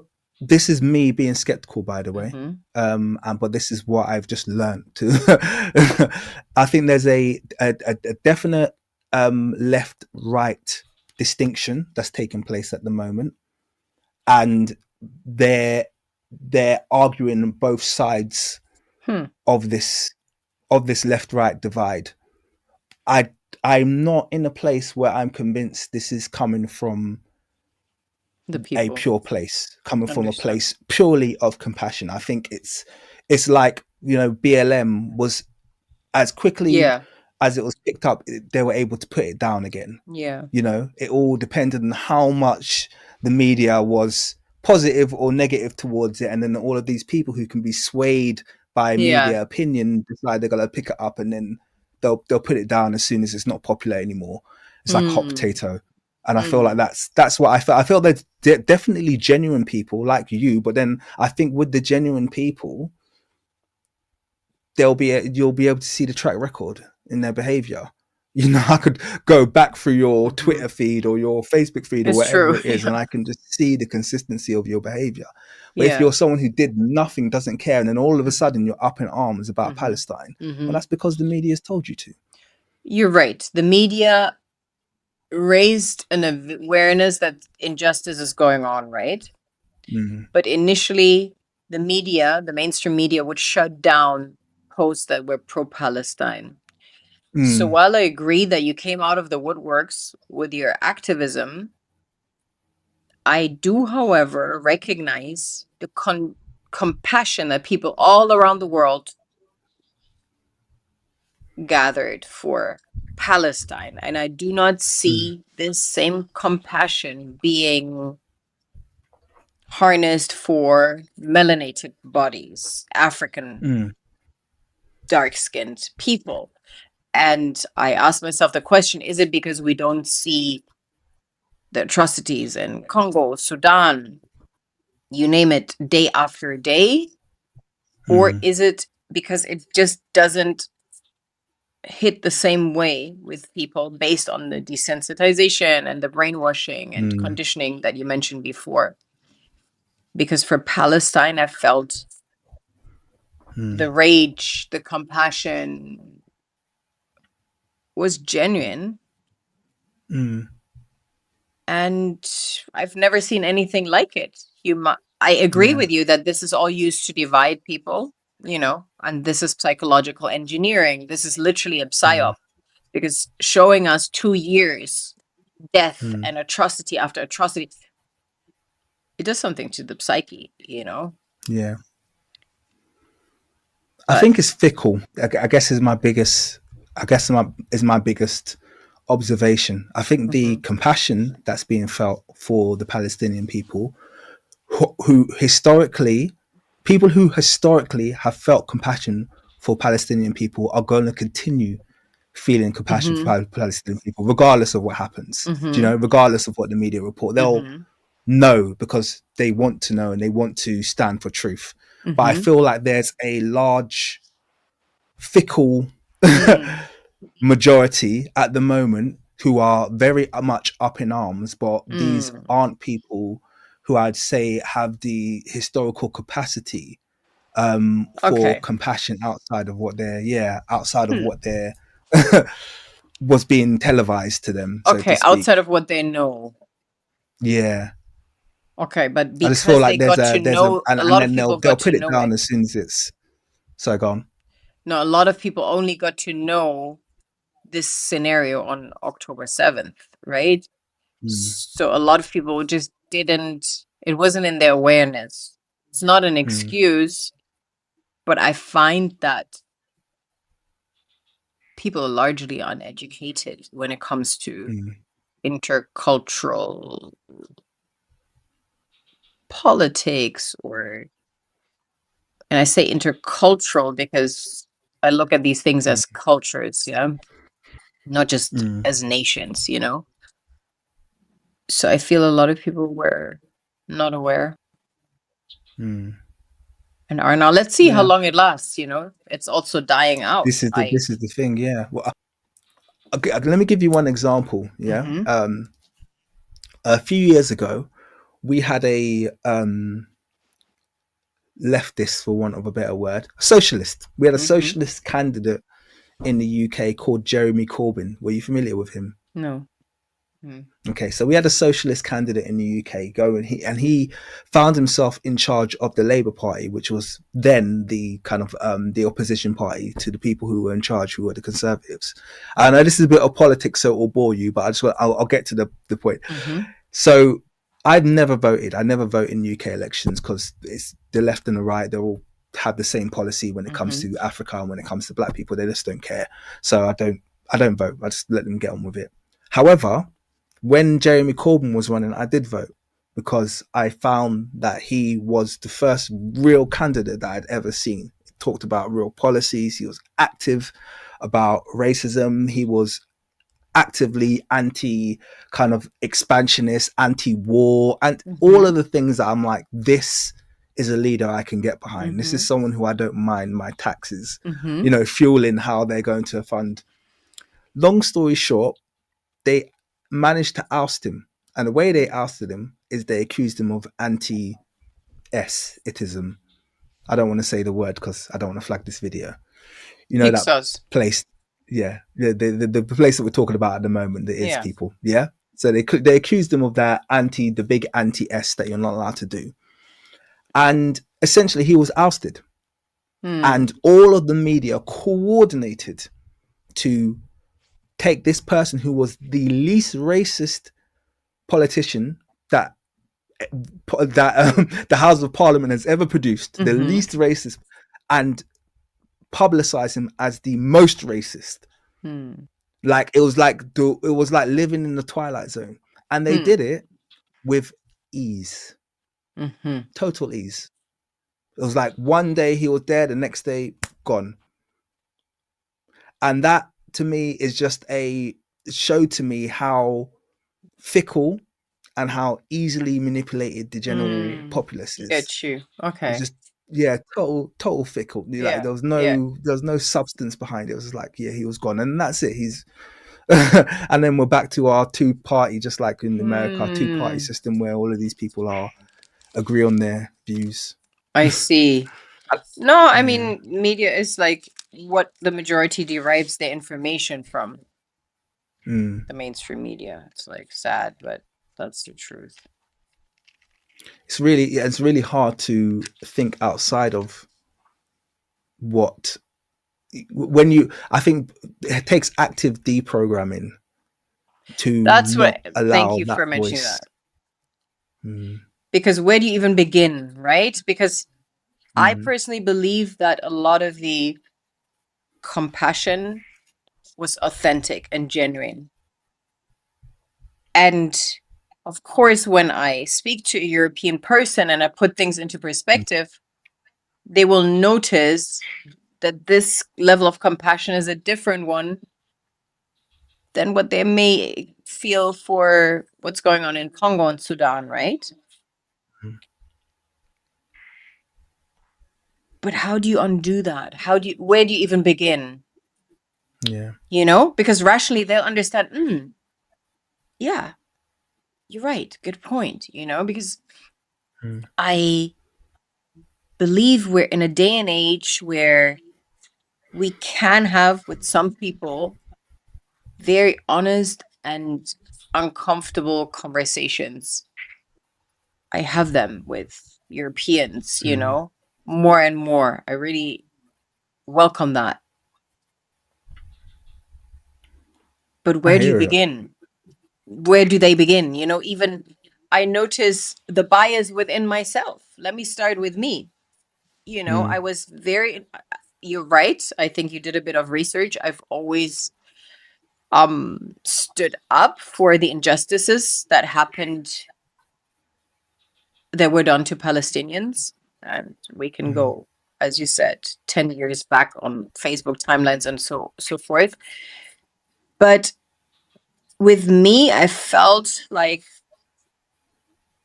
such an urgency to be active and to do something. I do have an urgency. Of course, that's why I started Ethical Minerals. One of the projects that is one of my life's work is because of what's happening in the Congo. It's not as if I'm just sitting here and not doing anything, but I am not doing anything for Sudan. I'm not actively invested in Sudan by posting on a daily basis and educating people. I'm not doing this, right? And besides my initiative, which takes a lot of my energy, time, resources, financial resources, it's self-funded, I am not educating people about the Congo.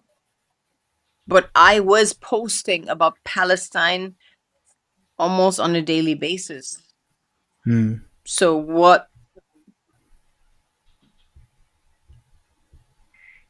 has happened to my psyche? Yeah.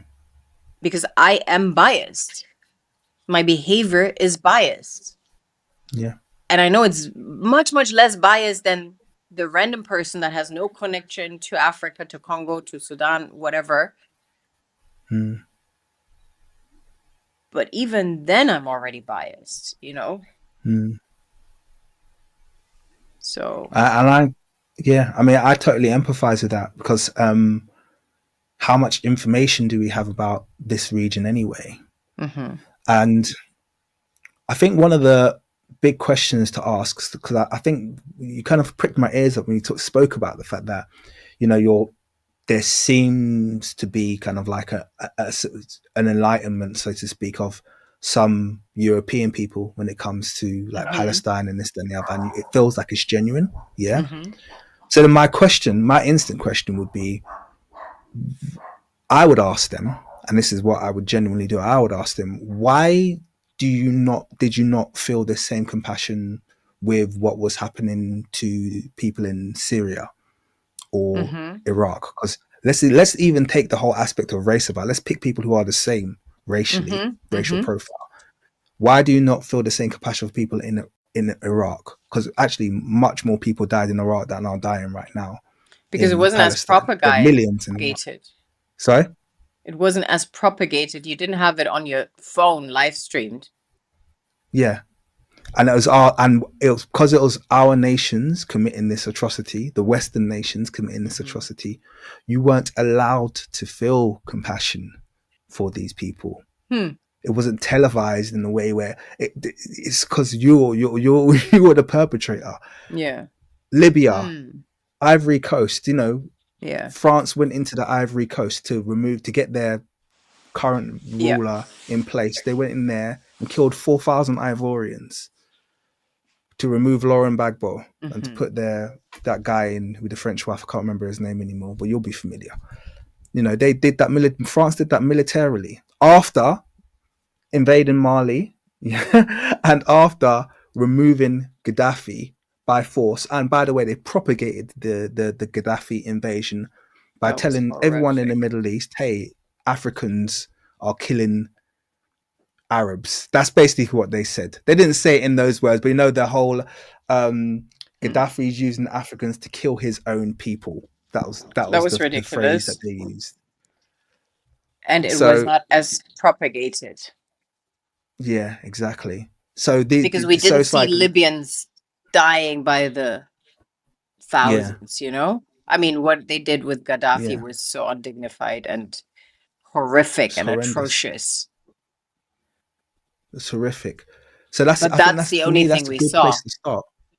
Yeah, that's the thing, is that's a good place to start, to say, as someone who's from the West, who maybe doesn't feel a personal ancestry or personal link with these people, question to yourself, why didn't you feel compassion in all of these other cases where just as many people have died recent, in the last No, but decade, the awareness, millions they died, lacked and awareness they lack awareness. because Yeah. most people didn't know what was going on in Libya, and the target was a single person.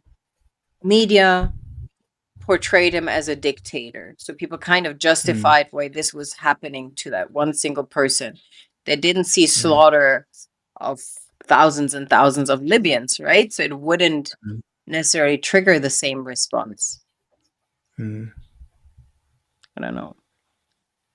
Yeah, but I guess the information was always there. If you I dig, think people got yes. very desensitized very quickly. Yeah, to the fact that, oh Yeah, no, yeah, if you're committed and twenty invested in thousand dead in education Iraq in the last week. in the last you week, know, yeah, I did not know. no, I mean, like that would be like a typical headline when Oh, yeah, Iraq was before. being invaded. There was like, weekly tens of thousands of Hmm. people dying. I think two Yes, million was the body count in that nation. That's astronomical. it is. That's an astronomical amount of people. Um, and people were just okay with seeing it. So this is where kind of, yeah. Once again, if it takes the media to show you pictures and word it in a certain way Hmm. for you to feel compassion, that's where I think the issue lies. Why does it need to be communicated in a certain way that you're, I yeah, I think it guess it was the sounds like I'm being harsh, but opposite. this is kind of how I feel. Why does it need to be worded in a certain way where they almost have to tell you to feel compassion before you feel compassion because you're desensitized? Do you know what I mean? That's how I kind of view a lot of these people, that you're desensitized. So regardless of how something's read, if you read that, 100 people have died in a mosque somewhere, that should instantly spark compassion. Where it's like two people could read the same headline. One of them could feel absolutely nothing because the Hmm. media will say suspected terrorists were in this building Hmm. and therefore, 100 people died and 3 terrorists were killed, and they'll feel nothing. Oh, great, we got the 3 terrorists. Whereas another person will Hmm. read the same thing from the same outlet and go, that's horrendous. 100 people died. Who were they? Did they have families? Who was the? Do you understand what I mean? Hmm. It's like, yeah, I don't know. So I know I'm rambling a little bit, but it's like we're No, all I getting hear the where same you information. coming Yeah. from, even though I disagree because I believe in this case, what touched people so deeply is that the information was coming from people to people. The media, the Mm, middleman, was cut out because we saw videos that people filmed. We heard people that mm, were on their last breath, right? They had the mobile phone on while they were dying. So we heard people, spoke to people. I felt the media was not mm, in favor of Palestine. mm, In these other instances, yes, we were mm, only subjected to what the media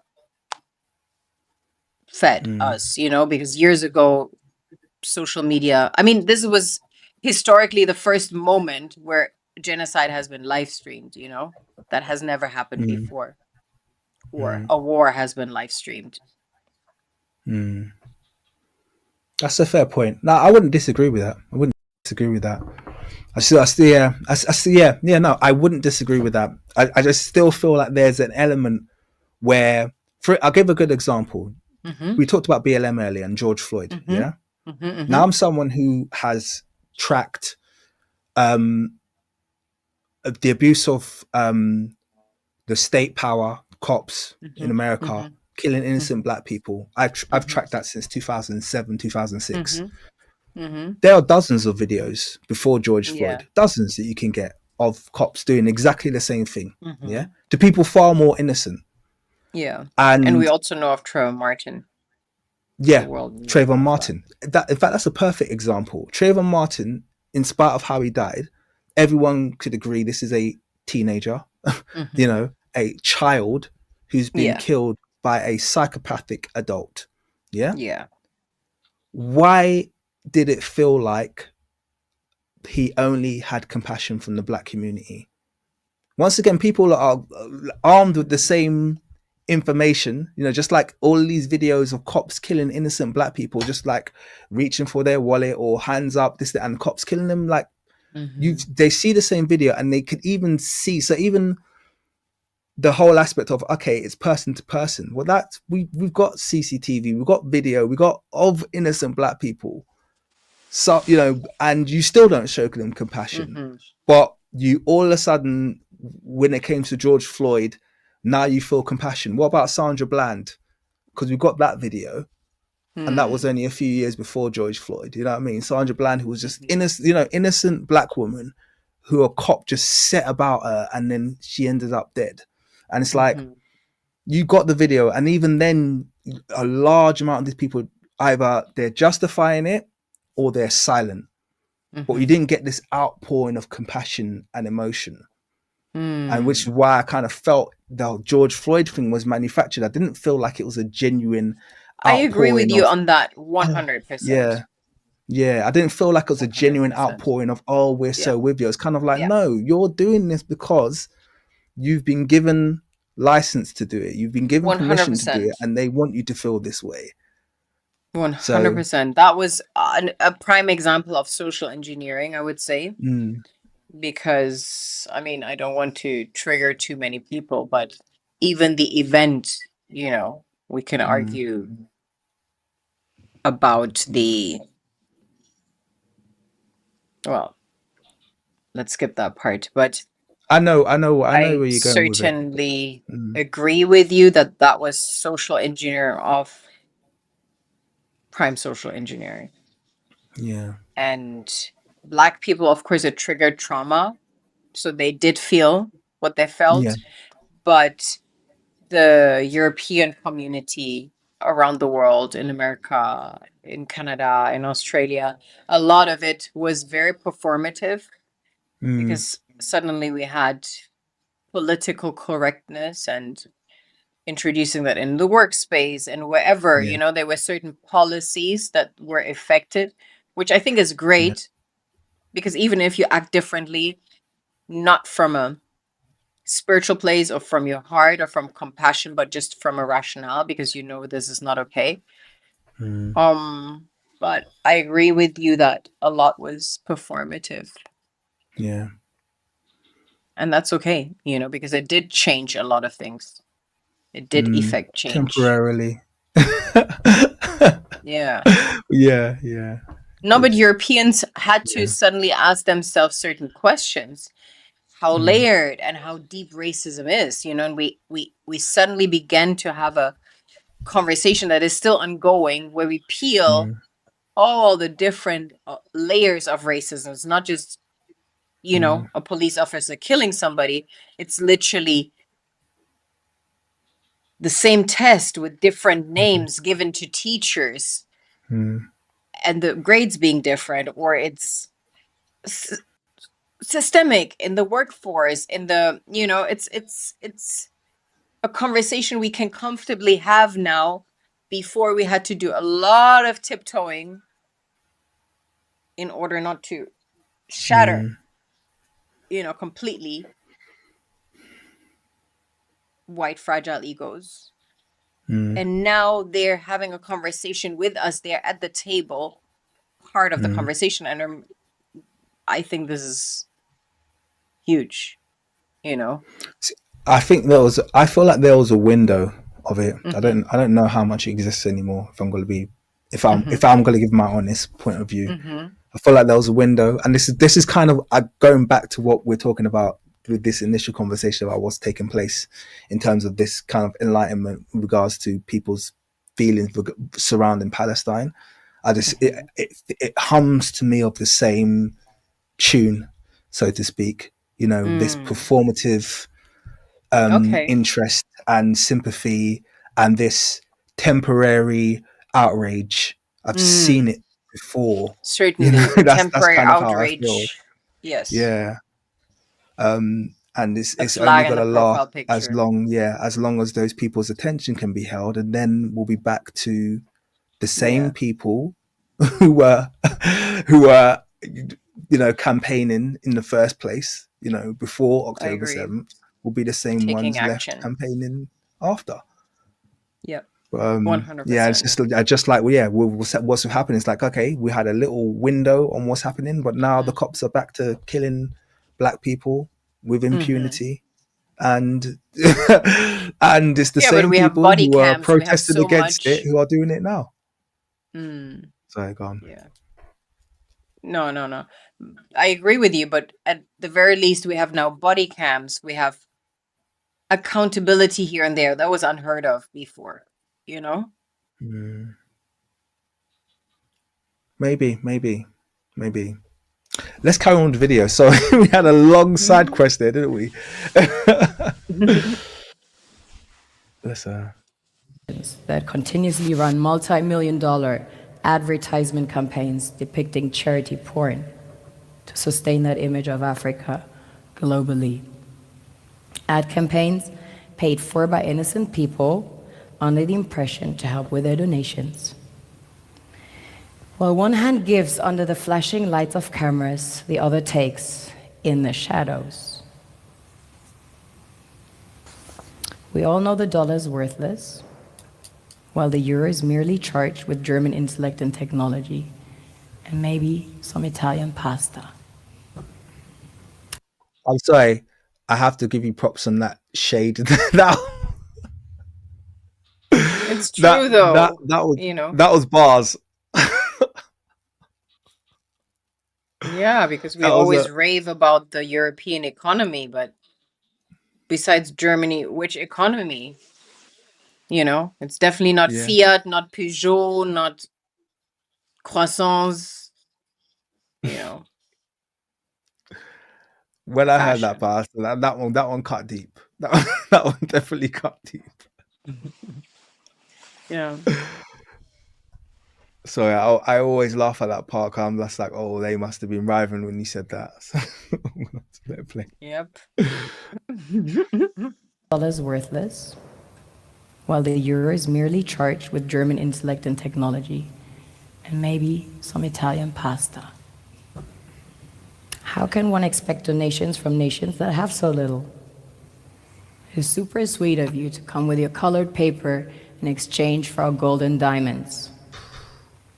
But instead, you should come empty-handed, filled with integrity and honor. We want to share with you our wealth and invite you to share with us. The perception is that a healthy and striving Africa would not disperse its resources as freely and cheaply, which is logical. Of course, it would instead sell its resources at world market prices, which in turn would destabilize and weaken Western economies, established on the post-colonial free meal system.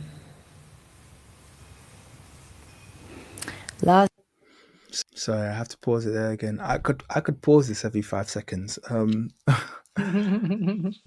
There's such a parallel between what you mentioned there and recent interactions between France and the Sahel region Mm-hmm.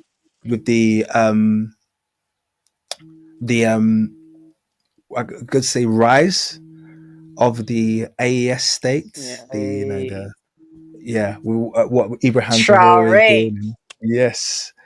And that coupling of African states that have come together, but more poignantly is the instant acknowledgement that France and its economy will not survive, or at least it's got to find it very, very hard, like the adjustments they're going to have to make without siphoning that free money Mm-hmm. from Africa. Yeah. It's got the impact is huge. They've already got their Yes. beg and It's bowl huge. out, and some sellout African nations like Nigeria. Unfortunately, Tinubu, hosting Mm-hmm. these Mm-hmm. devils. Yeah. But there's clearly, there's some. It's one or the other, isn't it? Mm-hmm. When it comes to Africa prospering versus Europe because of the way Europe's set up their dependency Yeah. on Africa, which I think you Yeah, articulated so perfectly there. it's true. But it's crumbling. And sometimes it takes one pillar for everybody to fall in line because Traore is so, the way he carries himself is inspiring to so many African leaders. Also, those with inflated egos, Mm, you know, because the attention he's getting, and I mean, we know that authenticity is the highest form of energetic currency, right? mm, It's the most magnetic. It's more magnetic than love. And for him to exude that, and for all those who are just walking inflate his egos to desire that, they need to watch him and what he's mm. doing. Well, it's amazing how he's picked up where 30 plus 35 years ago, unfortunately, we had one of the greatest African leaders, Thomas Sankara, Of course. whose life was cut short. I Yes. always feel like me and him, I feel like we share ancestry somewhere. I don't know. I just feel like he feels like a relative to me. Mm, And maybe that's me gassing myself up, but I feel like I just operate in this, like, yeah, that's my hero. That's, if there was mm, one person in the last maybe 100 years who I could sit down and share a meal with, it would be him. But it's amazing mhm. how, yeah, it's like the same spirit Churro was just picked up. Yeah. And it just makes me think about, I get this kind of like vision of Africa progressing, but then having this period of time of stagnation that's Hmm. artificial, you know? It's this artificial stagnation that's been thrown in there. So Sankara got here and he was about to take Burkina Faso up Yeah. there, but then he's removed and we have this period of stagnation where that nation literally does nothing for the next Yeah. 35 years Yeah. until Compaore is removed, and then it can continue. And that's how much of that is like Africa's story, you know? I So much agree. artificial stagnation from outside, so to speak. I agree. And despite having, because Ghana also had it, you know, they had Mm. and Nkrumah. Congo had Lumumba. Yeah, they had Ghana and Nkrumah, and Congo had Lumumba. Because you would think that when you have something in your lineage, you aspire to that. But yeah, he's the only one, that why he stands out so much, you know. We haven't seen it in Ghana, we haven't seen it in the Congo, Mm. the resurrection of that spirit, that And it's ancestral amazing. spirit. It always takes a military coup, which Yeah. goes to show you that the leaders that are there are never the ones chosen by the people, because the people only get their leader when there's an uprising. Mm-hmm. As sad as it is, so it's almost like, does that mean Africa needs the reverse of democracy? I'm not sure if democracy works in the West either. Let's be Yeah, very honest, you know? yeah. I'm not sure if democracy is the preferred system, I don't think because it what is. can you do in 8 years, right? And Mm, then where does it lead us? You look at monarchies, you look at Qatar, I'm just flabbergasted, mm, where working is optional, you know, and Western economies could literally emulate that system. We say, okay, this mm, is a small nation, small population.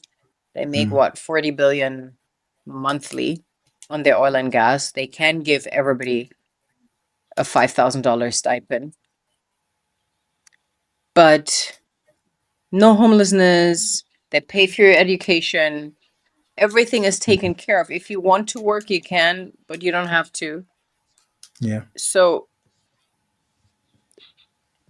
I I feel, used to live there. 3 years. hmm?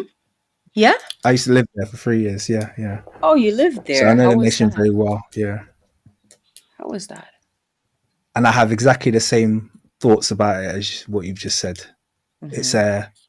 the number one thing that I used to think when I was in Qatar was how screwed over I can only speak from personal reference, how Mm-hmm. screwed over the British public are. Because Mm-hmm. here I was in this nation, which is new wealth, as you know, relatively new wealth that's been acquired, Of course. and they were able to transform the lives of their population drastically Yeah. by just applying that wealth to the nation correctly. Mm-hmm. And Um, investment, and investment, but then especially it in should Britain. see what you should see is the standard of living Mm-hmm. go up as Mm-hmm. that nation gets richer. And this is something that you haven't seen largely. Like, for instance, in the UK, you don't see that. Mm-hmm. You just Mm-hmm. see wealth gaps Yeah. and you see Correct. people's standard of living going down. It's like Yeah. you guys have had Qatari level wealth being Yeah. generated by this empire for the past Yeah. 300 years. Yeah. And you're so dysfunctional and so greedy and so selfish that your people have seen none of that. I agree. Nothing. British people should live like kings, Yeah. considering the history and the amount of wealth that has passed through this nation. You know, Yeah. Exactly. and they don't. They just live off the Acquired for reputation. free. Mm, Nothing trickles down. And on the other hand, Qatar owns 20% of London now. mm, 20% of Heathrow Airport. They own Luton. They own so much. It's like a different mindset. And the most progressive nations mm, are, yeah, also look at Singapore. It's also considered a dictatorship mm, by definition, right? Because there's no such thing as election or mm, whatever for the longest time.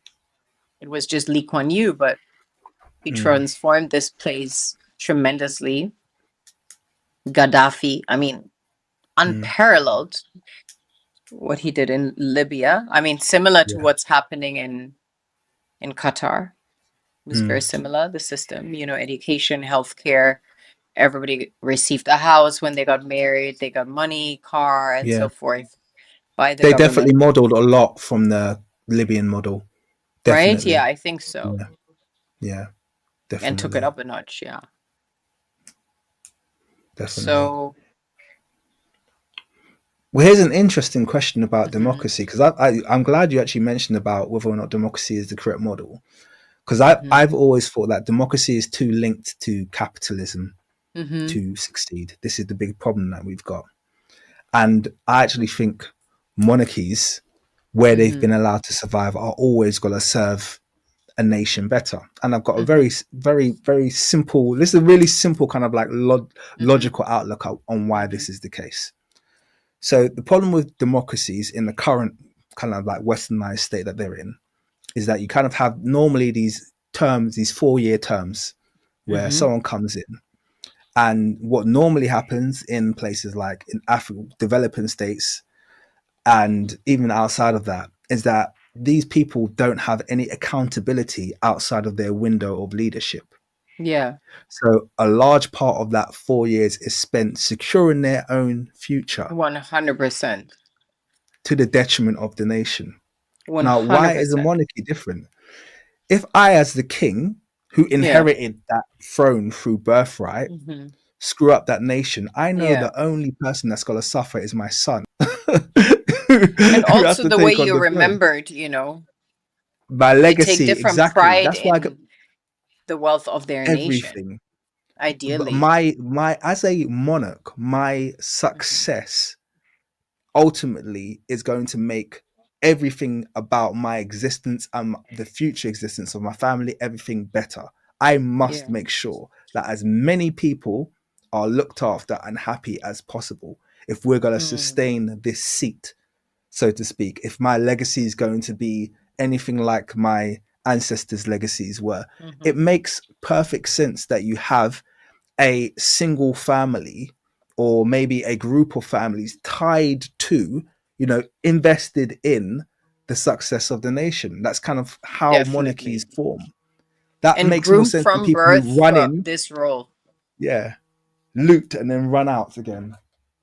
So, I mean, I just look at the end result and a Mm, lot of systems that are doomed because they're doomed to dictatorship are actually very efficient, or yeah. monarchy. Well, I did a interesting kind of like I think part of our education system is we've sold this idea, apart from in the West, obviously, everywhere else in the world, that monarchs are despots and they're dictators and they're inherently evil, and it's only democracies can really be for the people and help. And actually a lot of democracy is just linked to capitalism, the free market, and to making nations accessible. There's no historical track record of monarchs doing the kind of like abuse and how running these kind of like really selfish dictatorships. There's not really a historical track record of that. All In I can Europe, ever there see is is. monarchs being removed by the West because West doesn't want Africa or South America or these places to have any legacy rulers. In Europe, there is a lot of track record. I Oh mean, yeah, the Europe. French, they took them to the guillotine. Beheaded Mm. these guys because they've had enough. So in Europe, yeah, Yeah, in I Europe feel it. definitely. I think in Europe's definitely the case. But then they didn't get rid because they've still got monarchs in a lot of these places. So Yeah, England's under a monarchy. um true. France has got I a know. monarchy, hasn't it? It's just they just got rid of some of it, but they still got, I don't know their I'm not sure if it's like royal a, family. or maybe it's different districts around France or something like that. 'Cause I No, know because that I like think they all beheaded them. So it was yeah, finished there. I mean, it's not funny, but yeah, I think that's when the mm, lineages were finished. Because you're right, otherwise you would have them. You have them in Belgium, mm, you have them in the Netherlands, you have them in mm. Luxembourg. Switzerland, no. Germany, no. Yeah, Germany no, Switzerland no, France no. But France has like, I'm sure it has like districts around France, like Monte Carlo, just different districts where they do have monarchs or something, don't they? So I'm not sure I how that mean, exactly how that aristocrats works. all over Europe, right? Mm, And ultimately, aristocrats also holding a lot of power. In France, it's an aristocratic family. mm, The Rothschilds, de Rothschild, it's like, I mean, originally German, but I don't know how they even got that mm, aristocratic title.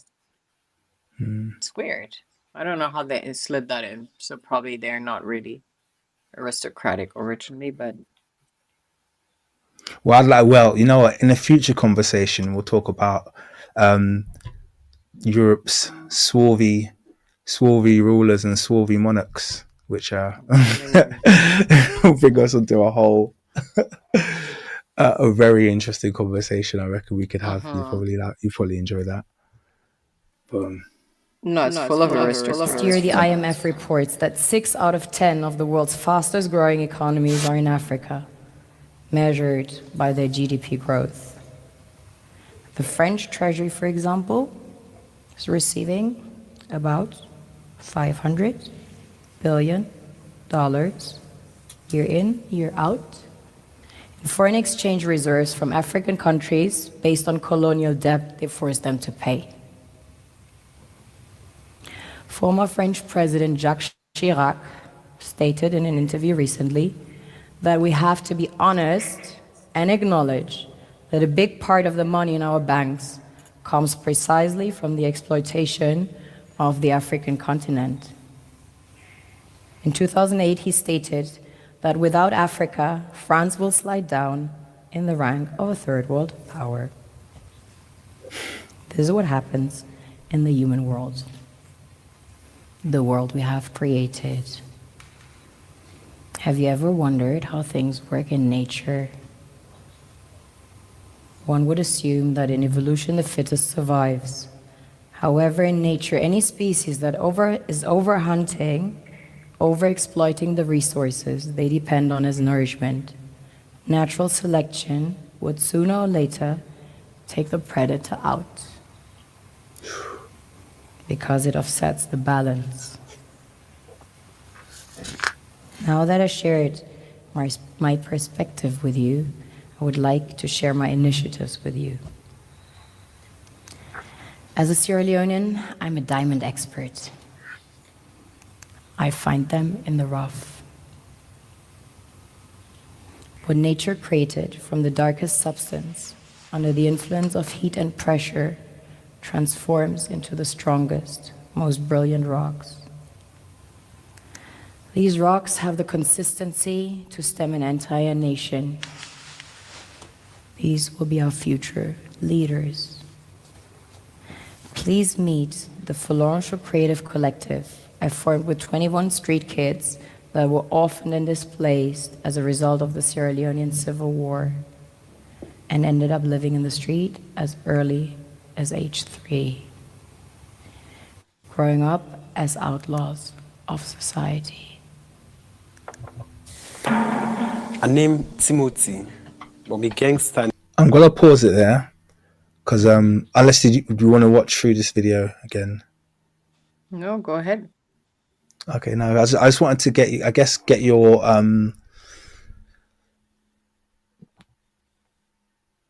you mentioned there the Sierra Leonean Civil War. Did it what kind of impact did that have on your kind of like when you were growing up, on your outlook? How did it impact you, maybe your family personally? What was because I guess it's a part of history that I know a bit about, but I'd love to know more. I had my grandmother there and other relatives during the Civil War. But if I say it, I was impacted directly, I'd be lying, because I was not in Sierra Leone. I was living in Germany at the time, Singapore and Germany, I think. So of course, because I'm related to people on the ground, I am connected. But am I impacted? No. I'm connected, but not impacted. What happened in what was the? It's Do we very know what the rich. drivers behind the Yeah. conflict was? Yeah, of course. It's very rich in resources and whatever we spoke about before, subjugation, destabilization is the ultimate guarantee to extract resources for free or for next to nothing. And in order to depict charity porn, we need to make sure a place is poor. And what better ways than disease, war, Ebola. Who were the factions? Who were the conflicting factions in the Sierra Well, we Leonean had the conflict? rebels, but when you really look at the players, we have a chessboard and we see a king and a queen and runners and so forth move, but then do we focus on these figures or do we focus on those moving them? And there were so many different interests from Canadian companies, multinationals, that funded this war, including organizations that I've already named, Red Cross and so forth, because I know people in the military that told me the helicopters delivering the weapons were Red Cross helicopters. I also know. Wow. Or nowadays, we know more about human trafficking. But I knew from friends what was happening in the UN headquarters there on the ground, Women were driven there by the truckload. So, and a friend of mine who was very young, he recorded this and he followed these trucks, trafficking these women back and forth. His uncle owned a TV station. He died. He was young. So it was so many different interests, you know, but Western interests primarily. Because It's these crazy. resources aren't pushed around from Sierra Leonean party to Sierra Leonean party. You know, they export it. Yeah. And they're after the land and everything you can acquire during conflict, you know? It tends to be the pattern where they just need to find sometimes a tiny group to act as a proxy, and then that's it. They got So their inroad. easy when people are hungry. In Libya, I think it was Benghazi, isn't it? They used that small, tiny little, tiny little population of disaffected Arabs, and managed to plunge a nation into managed to Yeah. invade a nation. And that's the part we assume or to know. It just takes that one or handful of people, you know, to ignite a war or to take a leader out to take over. If you I think that's such pay an important people well message, enough. yeah, to communicate, because I think sometimes, a lot of the time, and I say we as Africans, we are very kind of like, people look at Africa and they look at its history and they're very condemning of the fact that there's been so many, civil wars or uprisings or conflicts, but they don't realize how easy it is if you have kind of nefarious outside actors to create a conflict where perhaps there wasn't one to begin with, or to create unrest. It's very Who was easy, speaking on that recently, that Boko Haram was actually funded by the Mossad. Yeah. And it was a president speaking on that. I'd Can't love for you remember to which send me one. that, because I had a friend. Well, yeah, one of my best friends in Nigeria told me quite plain face that the killings, Boko Haram, when they were initially doing a lot of their killings, a lot of that was actually linked to, like you said, Mossad and Monsanto, and basically they were using Boko Haram as a cover, and they were targeting Nigerian farmers who had refused to take the corn seed from Monsanto, who refused to take it, were just deciding to farm independently. Nigeria is filled of independent farmers, and every time Boko Haram would attack, it would be farmers who were dying. And then God Wow. only knows who was acquiring their land after that took place. Yeah, because the whole thing otherwise isn't adding up. You can always talk about extreme groups and religion and this, but no. These extremists actually are curated and created, you know, and empowered. Because where do they get this level of power from?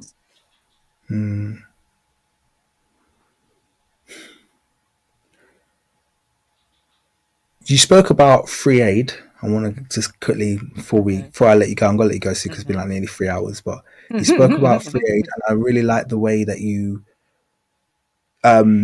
phrased the fact that what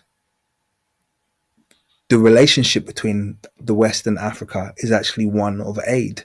It's one of aid. Yes. It's one of sustenance. It's one of free access to help and resources, but it's not going in the direction that people think it's going in.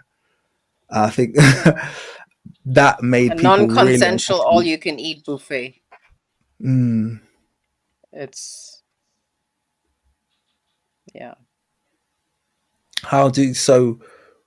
I guess it's like you said, like we've sat here and we've kind of like pondered. It seems like it's a bit of a magic trick for them to be able to continue this, well into the 21st century now. And we're still in a situation where the West is being sustained through African resources. In fact, it's probably intensified, because even when you gave that speech, the coltan trade has probably intensified a lot since then. Some of these trades in African goods have become even more. Sought I can't after. remember which ones are being used. It's used for.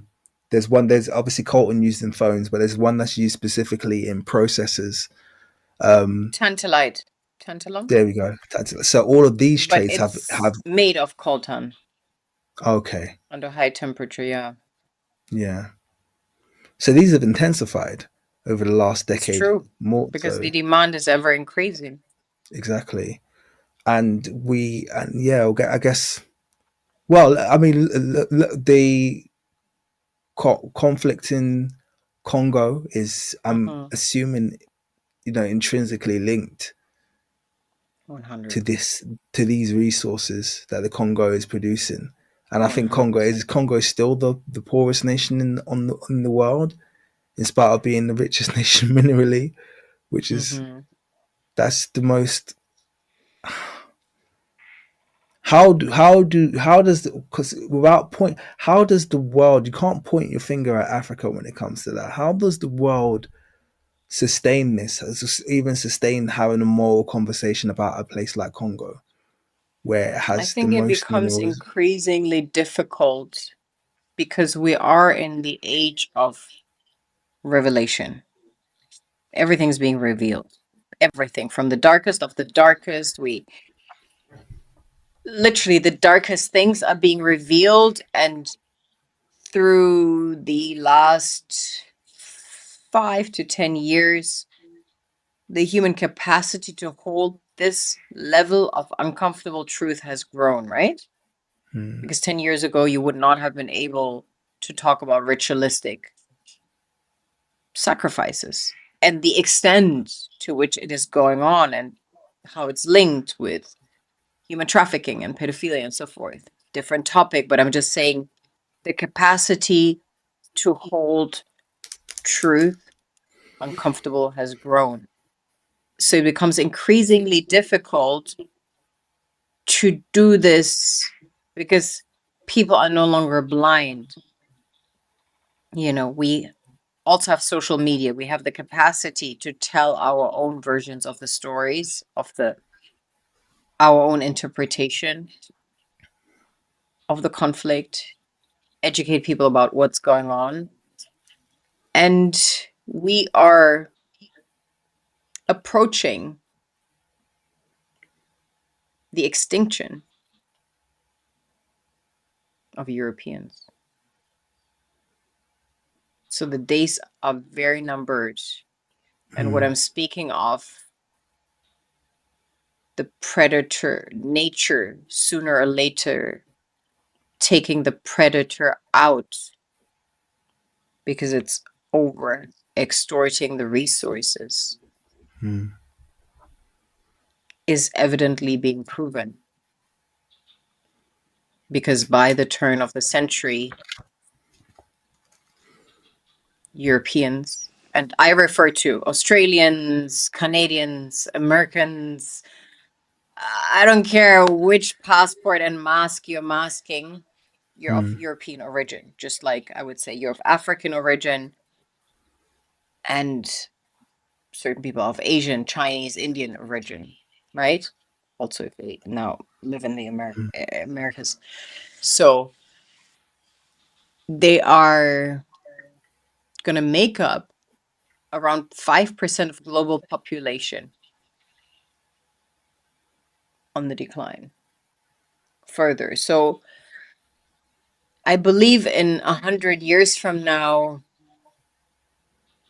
we will have very, very, very different conversations. And 100 years is nothing. It's a speck in time. It really isn't that long. It No. really isn't. So we're just here as catalysts, and Yeah. witnesses. It's funny because I remember when I was in primary school and they used to do like what's it called? Was it D-Day? They used to do like Remembrance Day, and but the point is they used to always have these old people who they bring to, who were World War II veterans Mm. when I was in primary school. And they were old, but they weren't like super old. They weren't like incapacitated. Mm-hmm. No, but these are people who had experienced World War II. So these are people Mm. maybe born like in the 1930s. Okay, and I'm in Mm-hmm. school. So they're in their 50s, 60s. Mm-hmm. I'm now at that age where my kids don't get that opportunity. They don't see World War II veterans. Mm-hmm. They're mostly dead. I don't think there's like a handful of them in the Mm-hmm. UK, people who are alive at that period of time. So I just always think of that when I think about, because they those people connected me to 1930. We're now in 2023. Mm-hmm. Do Yeah, you know what I true. mean? It's a So 100 years. Yeah. that's that's your 100 years right there. You know, Yeah. I could talk about that.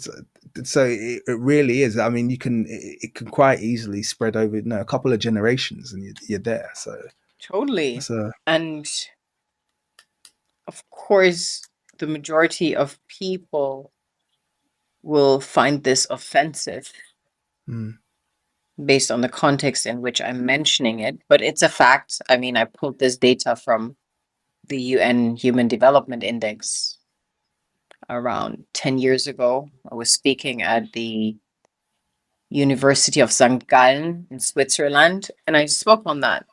It was above people's head at the time.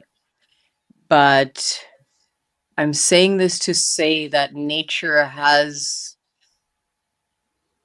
a divinely intelligent way of regulating itself. And mm, as I said before, everything returns to the original. mm, And a lot of the things that we experience are rooted in racism. mm, And that element will be completely wiped out. Maybe there will be colorism, maybe there will be classism, maybe there will be other forms of,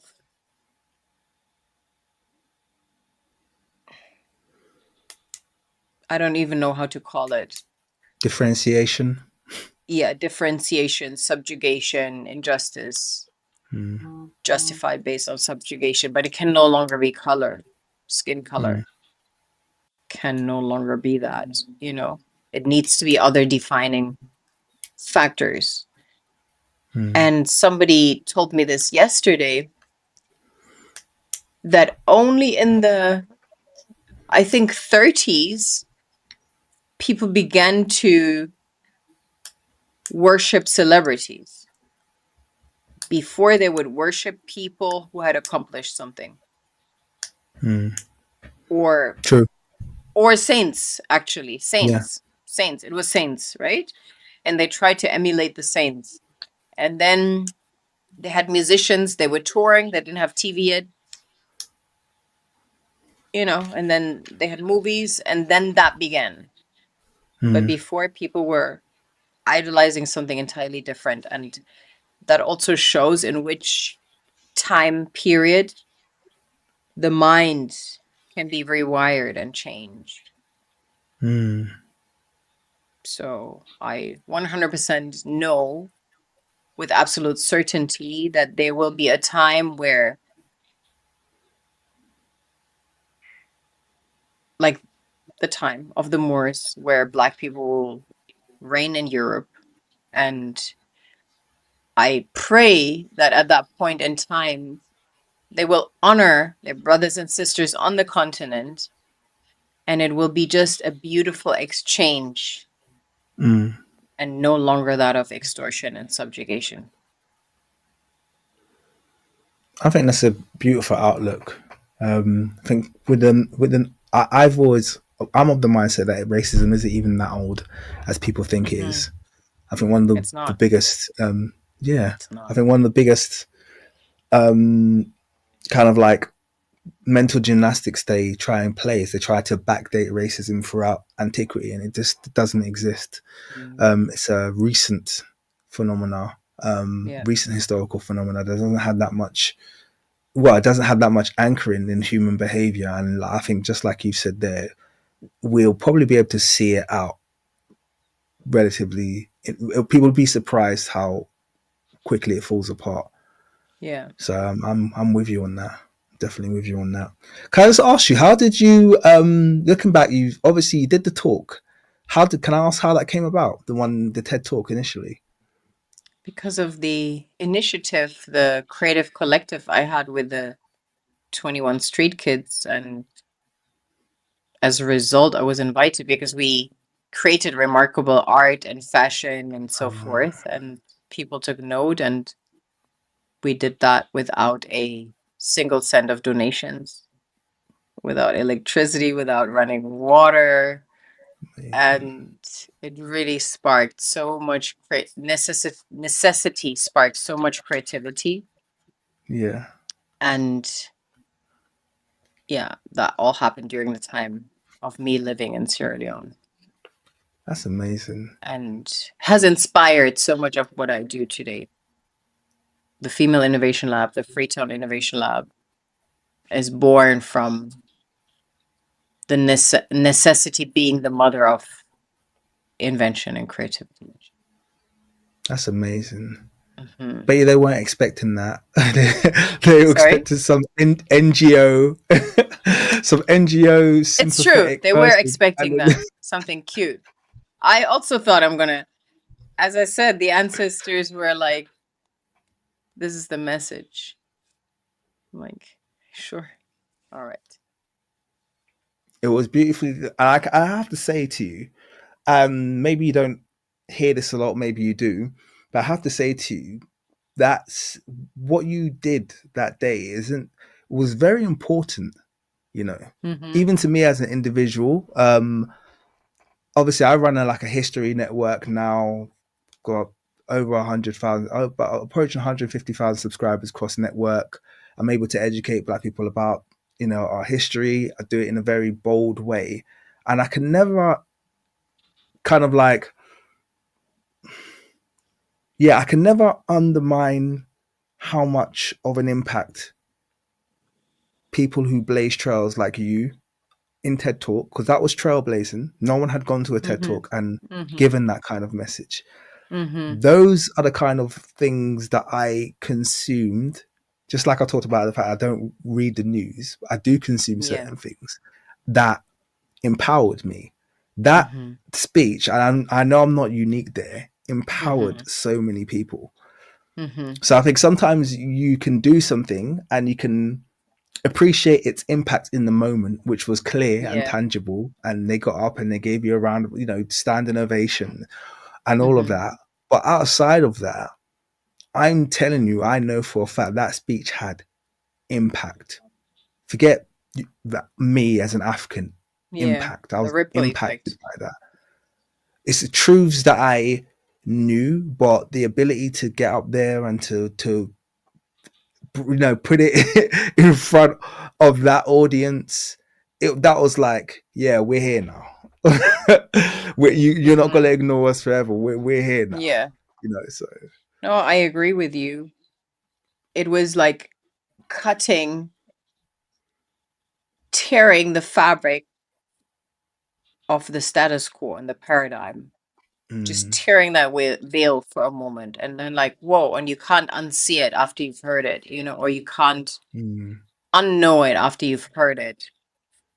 And it was such a unfiltered truth that you couldn't debate it either, wasn't no debate. doing mental acrobatics. It was just like, to the point.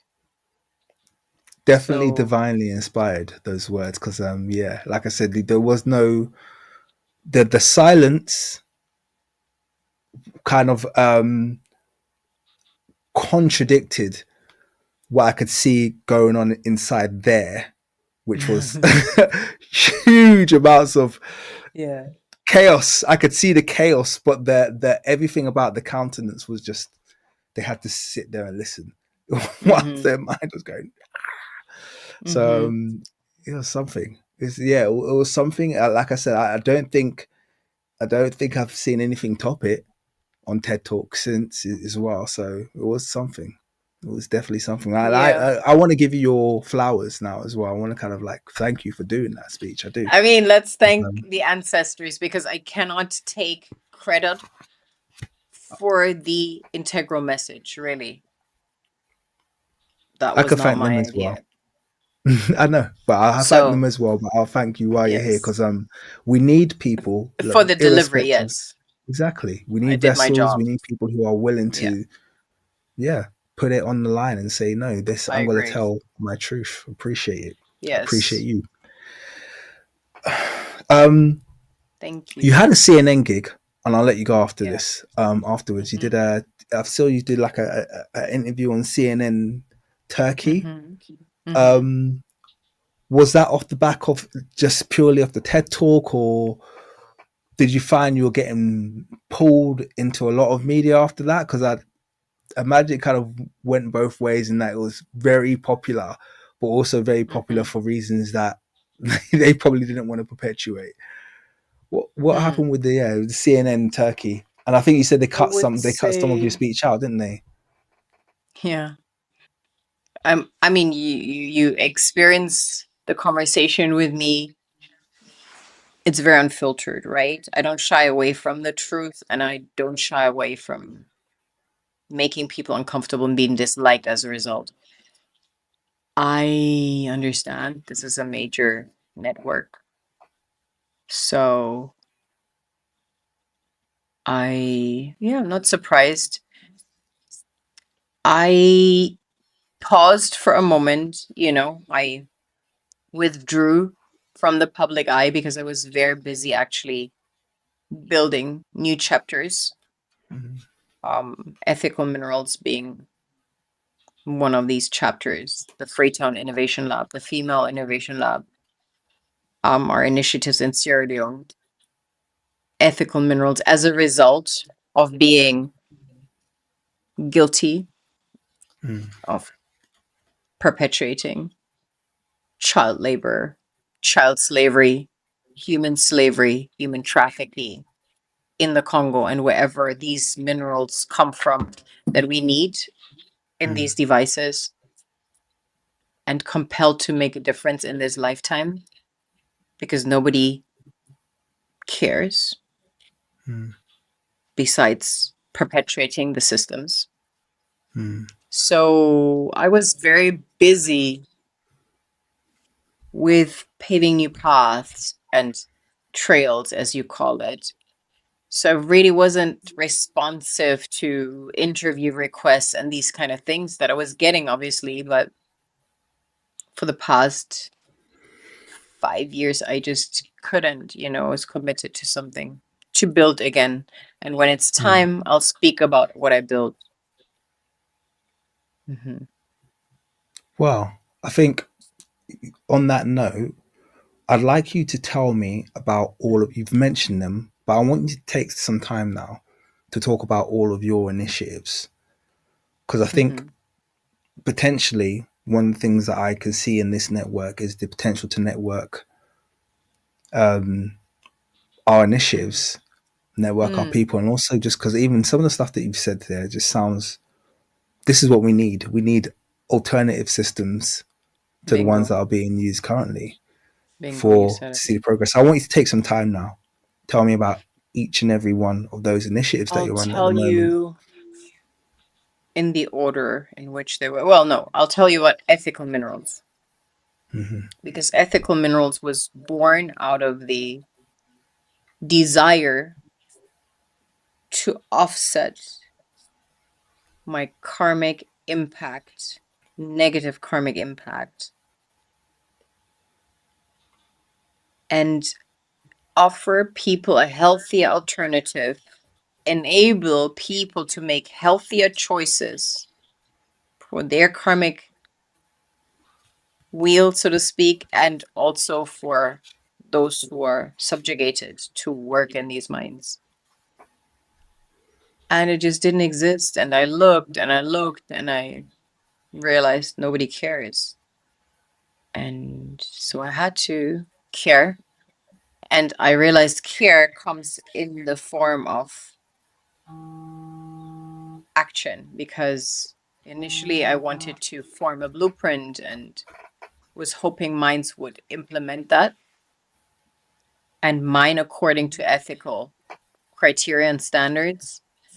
And I realized no, the system is so deep ingrained in everybody. Once you turn your back, the children are back in the mine and so forth. So I realized initially I was aiming to offer ethically mined coltan, and I was collaborating with cooperatives on the ground. I knocked on gazillions of closed doors. Nobody is interested in ethically mined coltan. There was one company who was willing to have a conversation with me. Ironically, they're called Kemet Electronics. I'm not even sure who picked that name. So it's a white-owned company, so I should have asked them. But it wasn't getting anywhere with ethically mined coltan. No interest whatsoever. And then the opportunity presented itself to mine gold. I'm like, okay, let me get my feet wet here and penetrate the industry and then branch off. And then I learned how devastating the methods are that I used to mine gold. I thought ethically mined gold existed, but then what is ethical? It's very subjective, right? I thought as a woman, I consider everything that's done to Mother Earth rape that's presently perpetuated, like digging these holes, these gaping holes, and just moving to the next area, digging another big hole, and leaving this body, this living organism, wounded, leaking energy, that is measurable up to a 7-mile distance, and no regard for the repercussions during raining season. There's erosion, floodings. These pits filled with water breed mosquitoes. They're close to communities. Malaria spreads. So many things. And ultimately, you hand down a pit to the next generation, a hole. So I realized something has to change, and we implemented a system whereby the holes are closed, the mines are turned into farms, the soil is refurbished, the crop can nurture the communities. And in the second phase, I will build daycares in immediate or very close proximity to the mines to tackle child labor at the root before it evolves, so that women that come to mine can leave their child in close proximity instead of having to carry it on their backs, and introducing their children early into the mine, whereby the children become very comfortable and familiar with the environment, and as a result, sooner work or later work there. Because the parents earn so little that sending them to school isn't even an option. So tackling all these systemic, structural systems at the root, that is my objective with this project. And then there's more to it, bringing it to the blockchain in the form of a stable coin and so forth. Working with phenomenal technology whereby you can scan areas and document in situ gold that is still in the earth with a 90% accuracy. I don't want to reveal all. I always prefer to show the things when they're ready. And the innovation labs are initiatives that provide innovators with an incubator, with a structure where they can actually be creative and create things that are solutions to common problems in Africa. for low income households that live off $2 a day, you know. And our focus is to solve the pollution problem. Like the plastic waste is huge in Sierra Leone. So that's our focus. We recycle plastic waste into building materials, into other consumer goods and products. Yeah. That's amazing. Is that Yeah. I'd like you to share, well, obviously, between, so I could put them in the description and just how people can get in contact as much as possible. Because I think, yeah, we just need to, well, as much as possible, support initiatives Yeah. like yours, which I feel like are inevitable. It's inevitable that they'll succeed and they'll grow. Yeah. But yeah, let's just kind of do our part, because at the end of the day,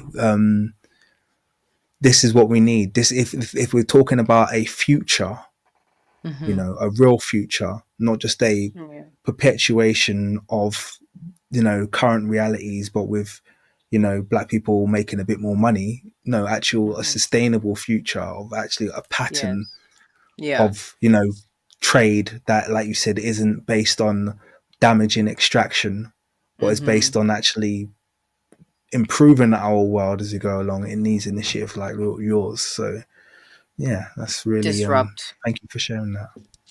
Yeah, disruption. We need some of that positive disruption. Absolutely. I think I had loads more, but it's late. So it must be really late over there. What's the time? Yes. Oh, it's coming to midnight. Oh my God. Oh, sorry. 30 past 11. Oh my gosh. It's like three o'clock over here. I forgot that you were already getting online late, and then there was the delay. So thank you. There's a reason why you look tired. I'm gonna let you go. You peeped it. I was Thank like, I'm not gonna yawn. I'm gonna stay Oh, thank focused, you. but Well, look, you've been great. It's been it's been like a really interesting conversation. We got a lot in a lot of different directions, but I feel like I've got into, to some degree, the mind of Mallence Bart Williams, wonderful innovator, activist, outreacher, speaker. Are you an author? well, yes. I mean, I published a book about the Yeah. project, but presently I'm in labor. I've Yeah. been pregnant for a while with 3 books, and I'm in labor and will deliver them in the near Author future. as well, author and educator. It's a real pleasure. I was very, very happy when you responded. I know it took you a little while because you got a backlog, but yeah, I was really happy when you responded. It's been lovely to have you on the channel. So Likewise. just thank you so much for what you do. I hope we keep in contact. Yes. And the only thing I'd say, so Archie, I think on that note, I'd like to just thank you for coming on the show, and hopefully see you again soon. Likewise. Thank you for having Thank me. you. Appreciate you. Pleasure.